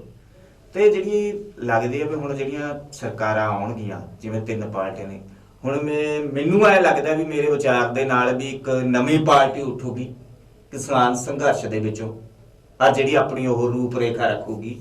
ਕਿਉਂਕਿ ਸਰਕਾਰਾਂ, ਬੀਜੇਪੀ ਦੀ ਸਰਕਾਰ ਉਹਨਾਂ ਸਭ ਨੇ ਦੇਖ ਲਈ ਕਿ ਕਿੰਨੀ ਕੁ ਕਿਸਾਨਾਂ ਦੇ ਹੱਕ ਦੇ ਵਿੱਚ ਆ, ਕਿਉਂਕਿ ਕਾਨੂੰਨ ਆ ਜਿਹੜੇ ਰਾਤੋਂ ਰਾਤ ਥੋਪੇ ਜਾਂਦੇ ਨੇ। ਤੁਹਾਨੂੰ ਲੱਗਦਾ ਵੀ ਕਿਸਾਨ ਜਥੇਬੰਦੀਆਂ ਵੱਲੋਂ ਕੋਈ ਇਹੋ ਜਿਹਾ ਉਪਰਾਲਾ ਹੋਊਗਾ ਵੀ ਪਾਰਟੀ ਖੜੀ ਕੀਤੀ ਜਾਊਗੀ, ਆ ਸਾਰੇ ਲੋਕ ਉਹਨਾਂ ਦੇ ਨਾਲ ਹੋਣਗੇ? ਦੇਖੋ ਜੀ, ਇਸ ਅੰਦੋਲਨ ਤੋਂ ਬਾਅਦ ਧਾਰਮਿਕ ਔਰ ਸਿਆਸੀ ਫਿਜ਼ਾ ਬਦਲੂਗੀ, ਇਹ 'ਚ ਕੋਈ ਸ਼ੱਕ ਨਹੀਂ। ਪਰ ਇਹ ਨਹੀਂ ਪਤਾ ਵੀ ਕਿਸੇ ਨੇ ਪਾਰਟੀ ਬਣਾਉਣੀ ਨਹੀਂ ਬਣਾਉਣੀ। ਆਪਾਂ ਨੂੰ ਦੇਖੋ ਜਿਹੜੇ ਕਿਸਾਨਾਂ ਦੇ ਨੁਮਾਇੰਦੇ ਨੇ, ਉਹਨਾਂ ਦੀ ਮਨਸ਼ਾ ਆਪਾਂ ਨੂੰ ਨਹੀਂ ਪਤਾ ਕੀ ਹੈ। ਪਰ ਜਿਹੜੀ ਅੱਜ ਲੜਾਈ ਉਹ ਹੋ ਰਿਹਾ, ਅੱਜ ਜਿਹੜੀ ਗਰਾਊਂਡ ਦੀ ਲੜਾਈ ਉਹ ਹੋ ਰਿਹਾ। ਜਿਵੇਂ ਕਿ ਹੁਣ ਆਪਾਂ ਬੀਜੇਪੀ ਦੀ ਗੱਲ ਕਰ ਰਹੇ ਹਾਂ, ਬੀਜੇਪੀ ਵਾਲੇ ਨੇ ਪਹਿਲਾਂ ਤਾਂ ਨੋਟਬੰਦੀ ਥੋਪਤੀ। ਮੇਰੀ ਕੁੜੀ ਦਾ ਵਿਆਹ ਹੈ, ਮੇਰੀ ਧੀ ਦਾ ਵਿਆਹ ਰੱਖਿਆ, ਮੇਰੇ ਪੈਸੇ ਬੈਂਕ 'ਚ ਪਏ ਨੇ, ਮੈਨੂੰ ਮਿਲ ਨਹੀਂ ਰਹੇ। ਜੇ ਮੈਂ ਲਾਈਨ 'ਚ ਪੈਸੇ ਲੈਣ ਖੜ ਗਿਆ, ਮੇਰੇ ਡਾਂਗਾ ਪਈਆਂ। ਕੱਲਾ ਕਿਸਾਨੀ ਮੁੱਦਾ ਨਹੀਂ, ਲੋਕਾਂ ਨੂੰ ਬੜਾ ਕੁਝ ਯਾਦ ਹੈ। GST ਵੀ ਯਾਦ ਹੈ, ਉਹ ਵੀ ਯਾਦ ਹੈ, ਹੋਰ ਵੀ ਜਿਹੜੀਆਂ ਗੱਲਾਂ ਧਾਰਮਿਕ ਤੌਰ ਤੇ ਆਪਾਂ ਨਹੀਂ ਕਰ ਰਹੇ, ਲੋਕਾਂ ਨੂੰ ਸਭ ਕੁਝ ਪਤਾ। ਜਦੋਂ ਕੋਈ ਬੰਦਾ ਸੁੱਤਾ ਪਿਆ ਹੁੰਦਾ ਤਾਂ ਜੋ ਮਰਜ਼ੀ ਹੋਈ ਜਾਵੇ, ਹਾਥੀ ਵੀ ਲੰਘੀ ਜਾਣ, ਘੋੜੇ ਵੀ ਲੰਘੀ ਜਾਣ, ਕੋਈ ਪ੍ਰੋਬਲਮ ਨਹੀਂ। ਪਰ ਜਦੋਂ ਬੰਦਾ ਜਾਗਦਾ ਹੈ ਨਾ, ਉਹ ਕੀੜੀ ਵੀ ਲੰਘਣ ਨਹੀਂ ਦਿੰਦਾ। ਇਹ ਬੀਜੇਪੀ ਲੋਕਾਂ ਨੂੰ ਜਗਾ ਰਹੀ ਹੈ ਵੀ ਕਿਉਂ ਸੁੱਤੇ ਪਏ ਹੋ। ਬੀਜੇਪੀ ਲੋਕਾਂ ਨੂੰ ਜਗਾ ਰਹੀ ਹੈ। ਲੋਕਾਂ ਨੇ ਹਾਥੀ ਤੱਕ ਹੀ ਕੀੜੀ ਵੀ ਨਹੀਂ ਲੰਘਣ ਦੇਣੀ। ਬਿਲਕੁਲ ਪਛਤਾਉਣਾ ਪਊਗਾ। ਬੀਜੇਪੀ ਪੰਜਾਬ ਵਿੱਚ ਸਰਕਾਰਾਂ ਬਣਾਉਣ ਨੂੰ ਫਿਰਦੀ ਹੈ, ਉਹ ਪਤਾ ਨਹੀਂ ਕੀ ਬਣਨਾ। ਪਰ ਗੱਲ ਗਲਤ ਹੈ। ਮਤਲਬ ਕਿ ਬੀਜੇਪੀ ਪੰਜਾਬ, ਜਦੋਂ ਦੇਸ਼ 1947 ਚ ਆਜ਼ਾਦ ਹੋਇਆ, ਮੈਂ ਤੁਹਾਨੂੰ ਗੱਲ ਦੱਸਾਂ ਵਿਸ਼ੇ ਥੋੜੀ ਹਟ ਕੇ, 1947 ਚ ਜਦੋਂ ਦੇਸ਼ ਆਜ਼ਾਦ ਹੋਇਆ ਤਾਂ 10 ਲੱਖ ਲੋਕਾਂ ਦੀ ਜਾਨ ਗਈ ਹੈ, 10 ਲੱਖ ਨੇ ਸ਼ਹਾਦਤ ਦਈ ਹੈ। ਉਹਨਾਂ ਦੇ ਵਿੱਚ 8 ਲੱਖ ਪੰਜਾਬੀ ਤੇ ਪੰਜਾਬ ਨੇ ਸੰਤਾਪ ਹਟਾਇਆ, ਪੰਜਾਬ ਪਾੜਿਆ ਗਿਆ, ਪੰਜਾਬ ਮਰਵਾਇਆ ਗਿਆ, ਪੰਜਾਬ ਫੂਕਿਆ ਗਿਆ, ਸੰਤਾਪ ਤਾਂ ਅਸੀਂ ਭੋਗਿਆ। ਅੱਜ ਸਾਨੂੰ ਕੀ ਨਾਮ ਮਿਲ ਰਿਹਾ? ਇਹ ਗੱਲਾਂ ਗਲਤ ਨੇ ਜੀ। ਮਤਲਬ ਕਿ ਜ਼ਖਮ ਨੇ ਜਿਹੜੇ ਉਹ ਛੇੜਨੇ ਨਹੀਂ ਚਾਹੀਦੇ। ਜ਼ਖਮਾਂ ਤੇ ਤਾਂ ਮੱਲਮ ਲਾਇਆ ਕਰਦੇ, ਤੁਸੀਂ ਜ਼ਖਮਾਂ ਨੂੰ ਛਿੱਲ ਰਹੇ ਹੋ। ਇਹ ਗੱਲ ਗਲਤ ਹੈ। ਬੀਜੇਪੀ ਨੂੰ ਆਪਣੇ ਪੁੱਤਰਾਂ ਵਾਂਗ ਰੱਖਣਾ ਚਾਹੀਦਾ ਪੰਜਾਬ ਨੇ। ਇੱਕ ਜਿਹੜੀ ਪੰਜਾਬ ਦੇ ਵਿੱਚ ਜ਼ਿਆਦਾਤਰ ਰਿਹਾ ਵੀ ਸੈਂਟਰ ਸਰਕਾਰ ਪੰਜਾਬ ਦੇ ਨਾਲ ਵਿਤਕਰਾ ਕਰਦੀ ਆ ਰਹੀ ਆ, ਕਿਉਂਕਿ ਨਾ ਤਾਂ ਪੰਜਾਬ ਨੂੰ ਕੋਈ ਗ੍ਰਾਂਟ ਦਿੱਤੀ ਗਈ। ਕਿਸਾਨੀ ਮੁੱਦੇ ਦਾ ਸਭ ਤੋਂ ਵੱਡਾ ਸੰਘਰਸ਼ ਆ ਜਿਹੜਾ ਉਹ ਇਹ ਹੈ ਕਿਸਾਨੀ ਸੰਘਰਸ਼, ਤੇ ਹਾਲੇ ਪੀਸਫੁਲ ਤਰੀਕੇ ਨਾਲ ਚੱਲ ਰਿਹਾ ਹੈਗਾ। ਔਰ ਸਰਕਾਰ ਹੈ ਜਿਹੜੀ ਹੁਣ ਜਿਵੇਂ ਕਮੇਟੀ ਬਣਾ ਦਿੱਤੀ ਹੈਗੀ ਆ, ਕੋਰਟ ਨੇ ਵਿੱਚ ਦਖਲ ਦੇ ਕੇ ਇੱਕ ਸਪੈਸ਼ਲ ਕਮੇਟੀ ਗਠਨ ਕਰਤੀ, ਜਿਹਦੇ ਵਿੱਚੋਂ ਇੱਕ ਜਣਾ ਅਸਤੀਫਾ ਦੇ ਗਿਆ, ਦੂਏ ਦੀ ਤਿਆਰੀ ਆ। ਤੁਹਾਨੂੰ ਲੱਗਦਾ ਵੀ ਇਹ ਕਮੇਟੀਆਂ ਬਣਾਉਣ ਦੇ ਨਾਲ ਇਹਦਾ ਕੋਈ ਹਿੱਲਾ ਨਿਕਲ ਸਕਦਾ, ਜਾਂ ਇਹ ਵੈਸੇ ਹੀ ਇਹਨੂੰ ਲਮਕਾ ਰਹੀ ਹੈ ਸਰਕਾਰ? ਦੇਖੋ ਜੀ, ਜਿੰਨਾ ਕੁ ਤੁਸੀਂ ਕਿਸੇ ਚੀਜ਼ ਨੂੰ, ਜਿਵੇਂ ਮੈਂ ਪਹਿਲਾਂ ਗੱਲ ਕੀਤੀ, ਜ਼ਖਮ ਨੂੰ ਛੇੜੋਗੇ ਤਾਂ ਉਹ ਜ਼ਖਮ ਫੁੱਟਦਾ। ਜਿਵੇਂ ਹੁਣ WhatsApp ਤੇ ਅਸੀਂ ਦੇਖ ਰਹੇ, ਸਾਨੂੰ ਤਾਂ ਇਹ ਗੱਲ ਦਾ ਪਤਾ ਨਹੀਂ ਸੀ, ਕਦੇ ਸੁਣਿਆ ਨਹੀਂ ਸੀ। ਹੁਣ WhatsApp ਤੇ ਚੱਲ ਰਿਹਾ ਵੀ ਇੱਕ ਦਿਨ ਇੱਕ ਜੱਜ ਸਰਕਾਰ ਦੇ ਹੱਕ 'ਚ ਫੈਸਲਾ ਦੇ ਕੇ ਦੂਏ ਦਿਨ ਰਿਟਾਇਰ, 30 ਦਿਨ ਰਾਜ ਸਭਾ ਮੈਂਬਰ। ਬਿਲਕੁਲ ਸਹੀ। ਇਹ ਮਤਲਬ ਕਿ ਇਹ ਹਕੀਕਤ ਆ, ਅਸੀਂ WhatsApp ਤੇ ਦੇਖ ਰਹੇ, ਸਾਨੂੰ ਤਾਂ ਗੱਲ ਪਤਾ ਹੀ ਨਹੀਂ ਸੀ। ਜਿਉਂ ਸਰਕਾਰ ਸੰਘਰਸ਼ ਲੰਬਾ ਲਿਜਾ ਰਹੀ ਹੈ, ਲੋਕਾਂ ਨੂੰ ਕਿਹੜੀ ਰਹੀ ਹੈ, ਲੋਕ ਜਾਗਰਤ ਹੋ ਰਹੇ ਨੇ, ਲੋਕਾਂ ਨੂੰ ਪਤਾ ਲੱਗ ਰਿਹਾ। ਜਦੋਂ ਆਹ ਗੱਲ ਸੁਣ ਰਹੇ ਆਪਾਂ ਵੀ ਅੱਜ ਜੱਜ ਸਾਹਿਬ ਸਰਕਾਰ ਦੇ ਹੱਕ 'ਚ ਫੈਸਲਾ ਦੇ ਕੇ 30 ਦਿਨ ਰਾਜ ਸਭਾ ਮੈਂਬਰ ਬਣ ਗਏ, ਤਾਂ ਮਤਲਬ ਵਿਸ਼ਵਾਸ ਹੈ ਜਿਹੜਾ ਉਹ ਉੱਠਣਾ ਯਕੀਨੀ ਹੈ। ਤੇ ਜੇ ਦੇਖੋ ਜਿਹੜੇ ਬੰਦੇ ਚਾਰੇ ਆਰਟੀਕਲ ਲਿਖ ਰਹੇ ਨੇ ਕਾਨੂੰਨ ਦੇ ਹੱਕ 'ਚ ਵੀ ਕਾਨੂੰਨ ਵਧੀਆ ਨੇ, ਲੋਕਾਂ ਨੂੰ ਸਮਝਦੇ ਨੇ, ਉਹੀ ਚ ਕਮੇਟੀ ਦੇ ਮੈਂਬਰ ਬਣਾ ਦੇ। ਜੇ ਹੁਣ ਜਦੋਂ ਆਪਾਂ ਉਹੀ ਗੱਲ ਕਰੀ ਜਾਣੀ ਐਂਟੀਓ ਚੱਲੀ ਜਾਣ, ਲੋਕ ਸਮਝ ਚੁੱਕੇ ਨੇ ਗੱਲ। ਕਿਸਾਨ ਸੁਪਰੀਮ ਕੋਰਟ 'ਚ ਨਹੀਂ ਗਏ, ਕਾਹਤੇ ਨਹੀਂ ਗਏ? ਉਹਨਾਂ ਨੂੰ ਪਤਾ ਵੀ ਸਾਨੂੰ ਇਨਸਾਫ ਨਹੀਂ ਮਿਲਿਆ। ਇਨਸਾਫ ਤਾਂ 36 ਸਾਲ 'ਚ ਨਹੀਂ ਮਿਲਿਆ। ਉਹਨਾਂ ਨੂੰ ਪਤਾ ਵੀ ਸਾਨੂੰ ਇੱਥੋਂ ਇਨਸਾਫ ਨਹੀਂ ਮਿਲਣਾ, ਅਸੀਂ ਤਾਂ ਜੋ ਲੈਣਾ ਸਰਕਾਰ ਤੇ ਲੈਣਾ। ਕਿਸਾਨ ਕਹਿ ਰਹੇ ਨੇ ਸਰਕਾਰ ਨੂੰ ਵੀ ਅਸੀਂ ਤੁਹਾਤੋਂ ਇਨਸਾਫ ਲੈਣਾ, ਤੁਸੀਂ ਦਿਓ। ਸਰਕਾਰ ਕਹਿੰਦੀ ਸੁਪਰੀਮ ਕੋਰਟ ਚੱਲੀਏ। ਸੁਪਰੀਮ ਕੋਰਟ ਨੇ ਕਾਨੂੰਨ ਨਹੀਂ ਬਣਾਏ, ਕਾਨੂੰਨ ਸਰਕਾਰ ਨੇ ਬਣਾਏ ਨੇ। ਬਿਲਕੁਲ, ਉਹ ਰੋਕ ਲਾ ਸਕਦੀ ਹੈ, ਰੱਦ ਨਹੀਂ ਕਰ ਸਕਦੀ। ਰੱਦ ਨਹੀਂ ਕਰ ਸਕਦੀ, ਰੱਦ ਹੀ ਕਰ ਸਕਦੇ ਨੇ। ਉਹੀ ਮੈਂ ਕਹਿਣਾ ਵੀ ਦੇਖੋ, ਜਿਵੇਂ ਇੱਕ ਬੰਦੇ ਦੇ 4 ਪੁੱਤ ਹੁੰਦੇ ਨੇ, ਉਹ ਚਾਰਾਂ ਨੂੰ ਬਰਾਬਰ ਰੱਖਦਾ। ਤੇ ਜਿਹੜਾ ਪੰਜਾਬ ਹੈ, ਇਹ ਭਾਰਤ ਦਾ ਜੇਠਾ ਪੁੱਤ ਹੈ।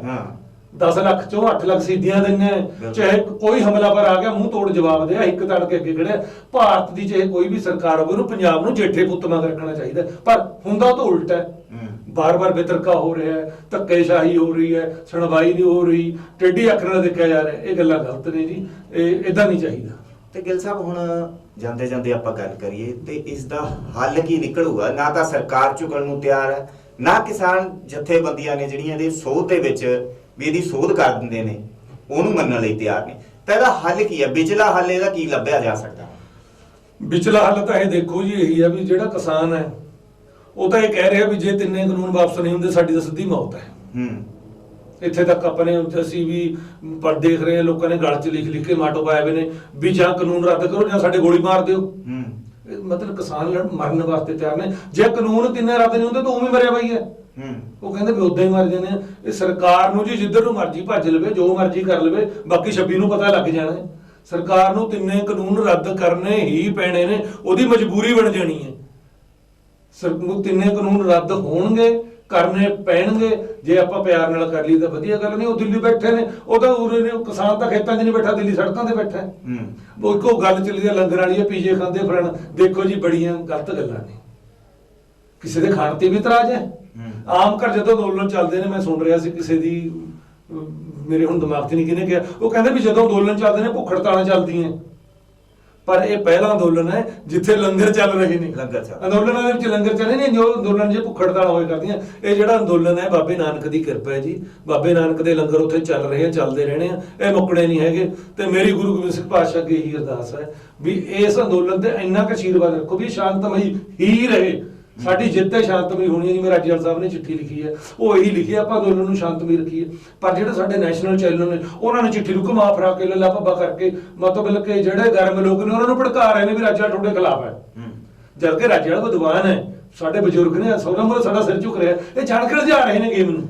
ਅੱਛਾ, ਸਰਕਾਰਾਂ ਹੋਰ ਵੀ ਲੱਗੀਆਂ ਹੋਈਆਂ ਨੇ ਵੀ ਜਿਹੜਾ ਕਿਸਾਨ ਅੰਦੋਲਨ ਹੈਗਾ, ਉਹਨੂੰ ਕਿਸੇ ਨਾ ਕਿਸੇ ਤਰੀਕੇ ਨਾਲ ਤਾਰ-ਪੀਰ ਕੀਤਾ ਜਾਵੇ, ਕਿਉਂਕਿ ਉੱਥੇ ਗਲਤ ਅਰਸ਼ ਭੇਜ ਰਹੇ ਨੇ, ਲੋਕਾਂ ਨੂੰ ਜਾ ਰਹੇ ਨੇ ਲੋਕ, ਉੱਥੇ ਦਾਰੂ ਪੀ ਕੇ ਵੀ ਜਾ ਰਹੇ ਨੇ ਲੋਕ, ਹਨਾ, ਹੁੱਲੜਬਾਜ਼ੀ ਵੀ ਕਰ ਰਹੇ ਨੇ। ਜਿਹੜੀ ਕਮੇਟੀ ਇਹਨਾਂ ਨੇ ਬਣਾਈ ਹੈਗੀ ਆ, ਉੱਥੇ ਕਮੇਟੀ ਦੇ ਵਿੱਚ ਤੁਹਾਨੂੰ ਲੱਗਦਾ ਵੀ ਜਿਹੜੀਆਂ ਕਮੇਟੀਆਂ ਬਣਾਈਆਂ ਨੇ ਉਹ ਸਹੀ ਕਮੇਟੀਆਂ ਨੇ? ਵੀ ਆ ਜਿਹੜੇ ਬੰਦੇ ਨੇ ਉਹਨਾਂ ਦੀ ਪਛਾਣ ਕਰਕੇ ਉਹ ਪੁਲਿਸ ਨੂੰ ਦੇ ਦਿੰਦੇ ਨੇ, ਪਰ ਪੁਲਿਸ ਉਹਨਾਂ ਨੂੰ ਫੇਰ ਛੱਡ ਦਿੰਦੀ ਹੈ। ਉਹ ਭੇਜੇ ਵੀ ਉਹਨਾਂ ਦੇ ਜੀ, ਸੈਂਟਰ ਸਰਕਾਰ ਦੇ ਬੰਦੇ ਨੇ, ਉਹ ਅੰਦੋਲਨ ਨੂੰ ਫੇਲ ਕਰਦੇ ਲੱਗੇ। ਪਰ ਹੁਣ ਜਿਹੜੇ ਆਪਾਂ ਦੇਖਦੇ, ਭੁਪਿੰਦਰ ਸਿੰਘ ਤਾਂ ਅਸਤੀਫਾ ਦੇ ਕੇ ਕਮੇਟੀ ਤੋਂ, ਉਹ ਖਾਤੇ ਦੇ ਗਏ।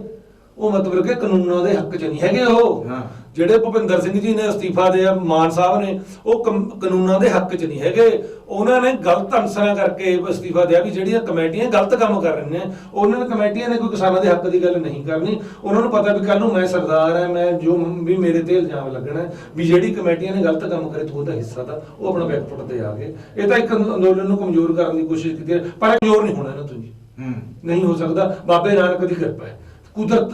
ਮੈਂ ਤੁਹਾਨੂੰ ਇੱਕ ਗੱਲ ਜਿਹੜੀ ਮੇਰੇ ਦਿਲ 'ਚ ਆਉਂਦੀ ਉਹ ਕਹਿਣੀ ਚਾਹੁੰਦਾ ਵੀ ਅਸੀਂ ਬਹੁਤ ਦੇਰ ਤੋਂ ਦੇਖਦੇ ਆ ਰਹੇ ਹਾਂ, ਕਿਸਾਨਾਂ ਨੂੰ ਕਦੇ ਕਿਸੇ ਨੇ ਮੋਹਾਲੀ ਦਾ ਬਾਈਪੀਐਸ ਚੌਂਕ ਨਹੀਂ ਟੱਪਣ ਦਿੱਤਾ। ਬਿਲਕੁਲ ਸਹੀ। ਕਿਸਾਨ ਜਥੇਬੰਦੀਆਂ ਨੇ ਬੜੇ ਜ਼ੋਰ ਲਾਏ, ਬੜੇ ਸੰਘਰਸ਼ ਕਰੇ, ਕਦੇ ਵੀ ਚੰਡੀਗੜ੍ਹ 'ਚ ਇੰਟਰ ਨਹੀਂ ਹੋਇਆ, ਬਾਈਪੀਐਸ ਚੌਂਕ ਨਹੀਂ ਟੱਪੀਆਂ। ਅਸੀਂ ਵੀ ਛੋਟੇ ਹੁੰਦੇ ਜਾਂਦੇ ਰਹੇ ਟਰਾਲੀਆਂ 'ਚ ਬਹਿ ਕੇ। ਪਰ ਅੱਜ ਜੇ ਕਿਸਾਨ ਹਰਿਆਣੇ ਦੀਆਂ ਸਰਹੱਦਾਂ ਨੂੰ ਭੰਨਦਾ ਹੋਇਆ, ਸੜਕਾਂ ਪਾਰ ਕਰਦਾ ਹੋਇਆ, ਬੈਰੀਕੇਡ ਤੋੜਦਾ ਹੋਇਆ, ਪਾਣੀ ਦੀਆਂ ਵਿਛਾੜਾਂ ਤੋੜਦਾ ਹੋਇਆ ਉੱਥੇ ਪਹੁੰਚਿਆ ਸਿੰਘੂ ਬਾਰਡਰ ਜਾਂ ਦਿੱਲੀ 'ਚ, ਇਹ ਕੋਈ ਕੁਦਰਤ ਦਾ ਕ੍ਰਿਸ਼ਮਾ ਨਹੀਂ, ਹੱਕ ਔਰ ਸੱਚ ਦੀ ਲੜਾਈ ਹੈ, ਕੁਦਰਤ ਨਾਲ ਖੜੀ ਹੈ। ਇਹ ਕੁਦਰਤ ਦਾ ਵਰਤਾਰਾ ਹੈ। ਜੇ ਕਿਸਾਨ ਕਹਿਣ ਜਾਂ ਕੋਈ ਮੈਂ ਕਹਾਂ ਵੀ ਅਸੀਂ ਆਹ ਕਰਤਾ, ਇਹ ਨਹੀਂ ਜੀ, ਇਹ ਕੁਦਰਤ ਦਾ ਵਰਤਾਰਾ ਹੈ। ਕੁਦਰਤ ਸਾਥ ਦੇ ਰਹੀ ਹੈ, ਪਰਮਾਤਮਾ ਨਾਲ ਹੈ। ਅੱਛਾ, ਇੱਕ ਹੋਰ ਸਾਨੂੰ ਲੱਗਦਾ ਸੀ ਵੀ ਪੰਜਾਬ ਸਾਡਾ ਨਾ ਸੁੱਤਾ ਪਿਆ। ਜਦੋਂ ਵੋਟਾਂ ਆਉਂਦੀਆਂ ਨੇ, ਕਈ ਵਾਰ ਇਹੋ ਜਿਹੇ ਵੀ ਬੰਦੇ ਹੁੰਦੇ ਨੇ ਵੀ ਜਿਹੜੇ ਇੱਕ ਬੋਤਲ ਤੇ ਵੀ ਵਿਕ ਜਾਂਦੇ ਨੇ, ਵੋਟ ਪਾ ਦਿੰਦੇ ਨੇ। ਹੁਣ ਇਸ ਅੰਦੋਲਨ ਦੇ ਵਿੱਚ ਜਿਹੜੇ ਜੁੜ ਗਏ ਨਾਲ ਸਾਡੀ ਨੌਜਵਾਨ ਪੀੜ੍ਹੀ, ਕਿੱਥੇ ਸਾਡੇ ਤੇ ਥੱਬੇ ਲੱਗਦੇ ਸੀਗੇ ਵੀ ਇਹ ਤਾਂ ਨਸ਼ੇੜੀ ਨੇ ਜੀ, ਐਂ ਕਰਦੇ ਨੇ ਜੀ, ਇਹ ਚਿੱਟਾ ਪੀਂਦੇ ਨੇ। ਹੁਣ ਦੇਖੋ ਸਾਡਾ ਉਹੀ ਨੌਜਵਾਨ ਹੈ ਜਿਹੜਾ ਡਟ ਕੇ ਬਾਰਡਰਾਂ ਤੇ ਬੈਠਾ। ਤੁਹਾਨੂੰ ਲੱਗਦਾ ਵੀ ਜਿਹੜੀਆਂ ਸਰਕਾਰਾਂ ਨੇ ਹੁਣ ਇਹ ਉਹਨਾਂ ਦੇ ਮੂੰਹ ਤੇ ਇੱਕ ਜ਼ੋਰਦਾਰ ਚਪੇੜ ਮਾਰੀ ਹੈ ਵੀ ਸਾਡਾ ਜਿਹੜਾ ਨੌਜਵਾਨ ਹੈ, ਬਜ਼ੁਰਗ ਹੈ, ਔਰਤਾਂ ਨੇ, ਉਹ ਵੀ ਕਿਸੇ ਨਾਲੋਂ ਘੱਟ ਨਹੀਂ ਹੈਗੀ। ਦੇਖੋ ਜੀ, ਅਸੀਂ ਛੋਟੇ ਹੁੰਦੇ ਇੱਕ ਸ਼ੇਅਰ ਸੁਣਦੇ ਹੁੰਦੇ ਸੀ, ਉਹ ਇੱਕ ਆਪਣੇ ਲੈਲਾ ਮਜਨੂ ਪੰਜਾਬ ਦੇ ਹੋਏ ਨੇ।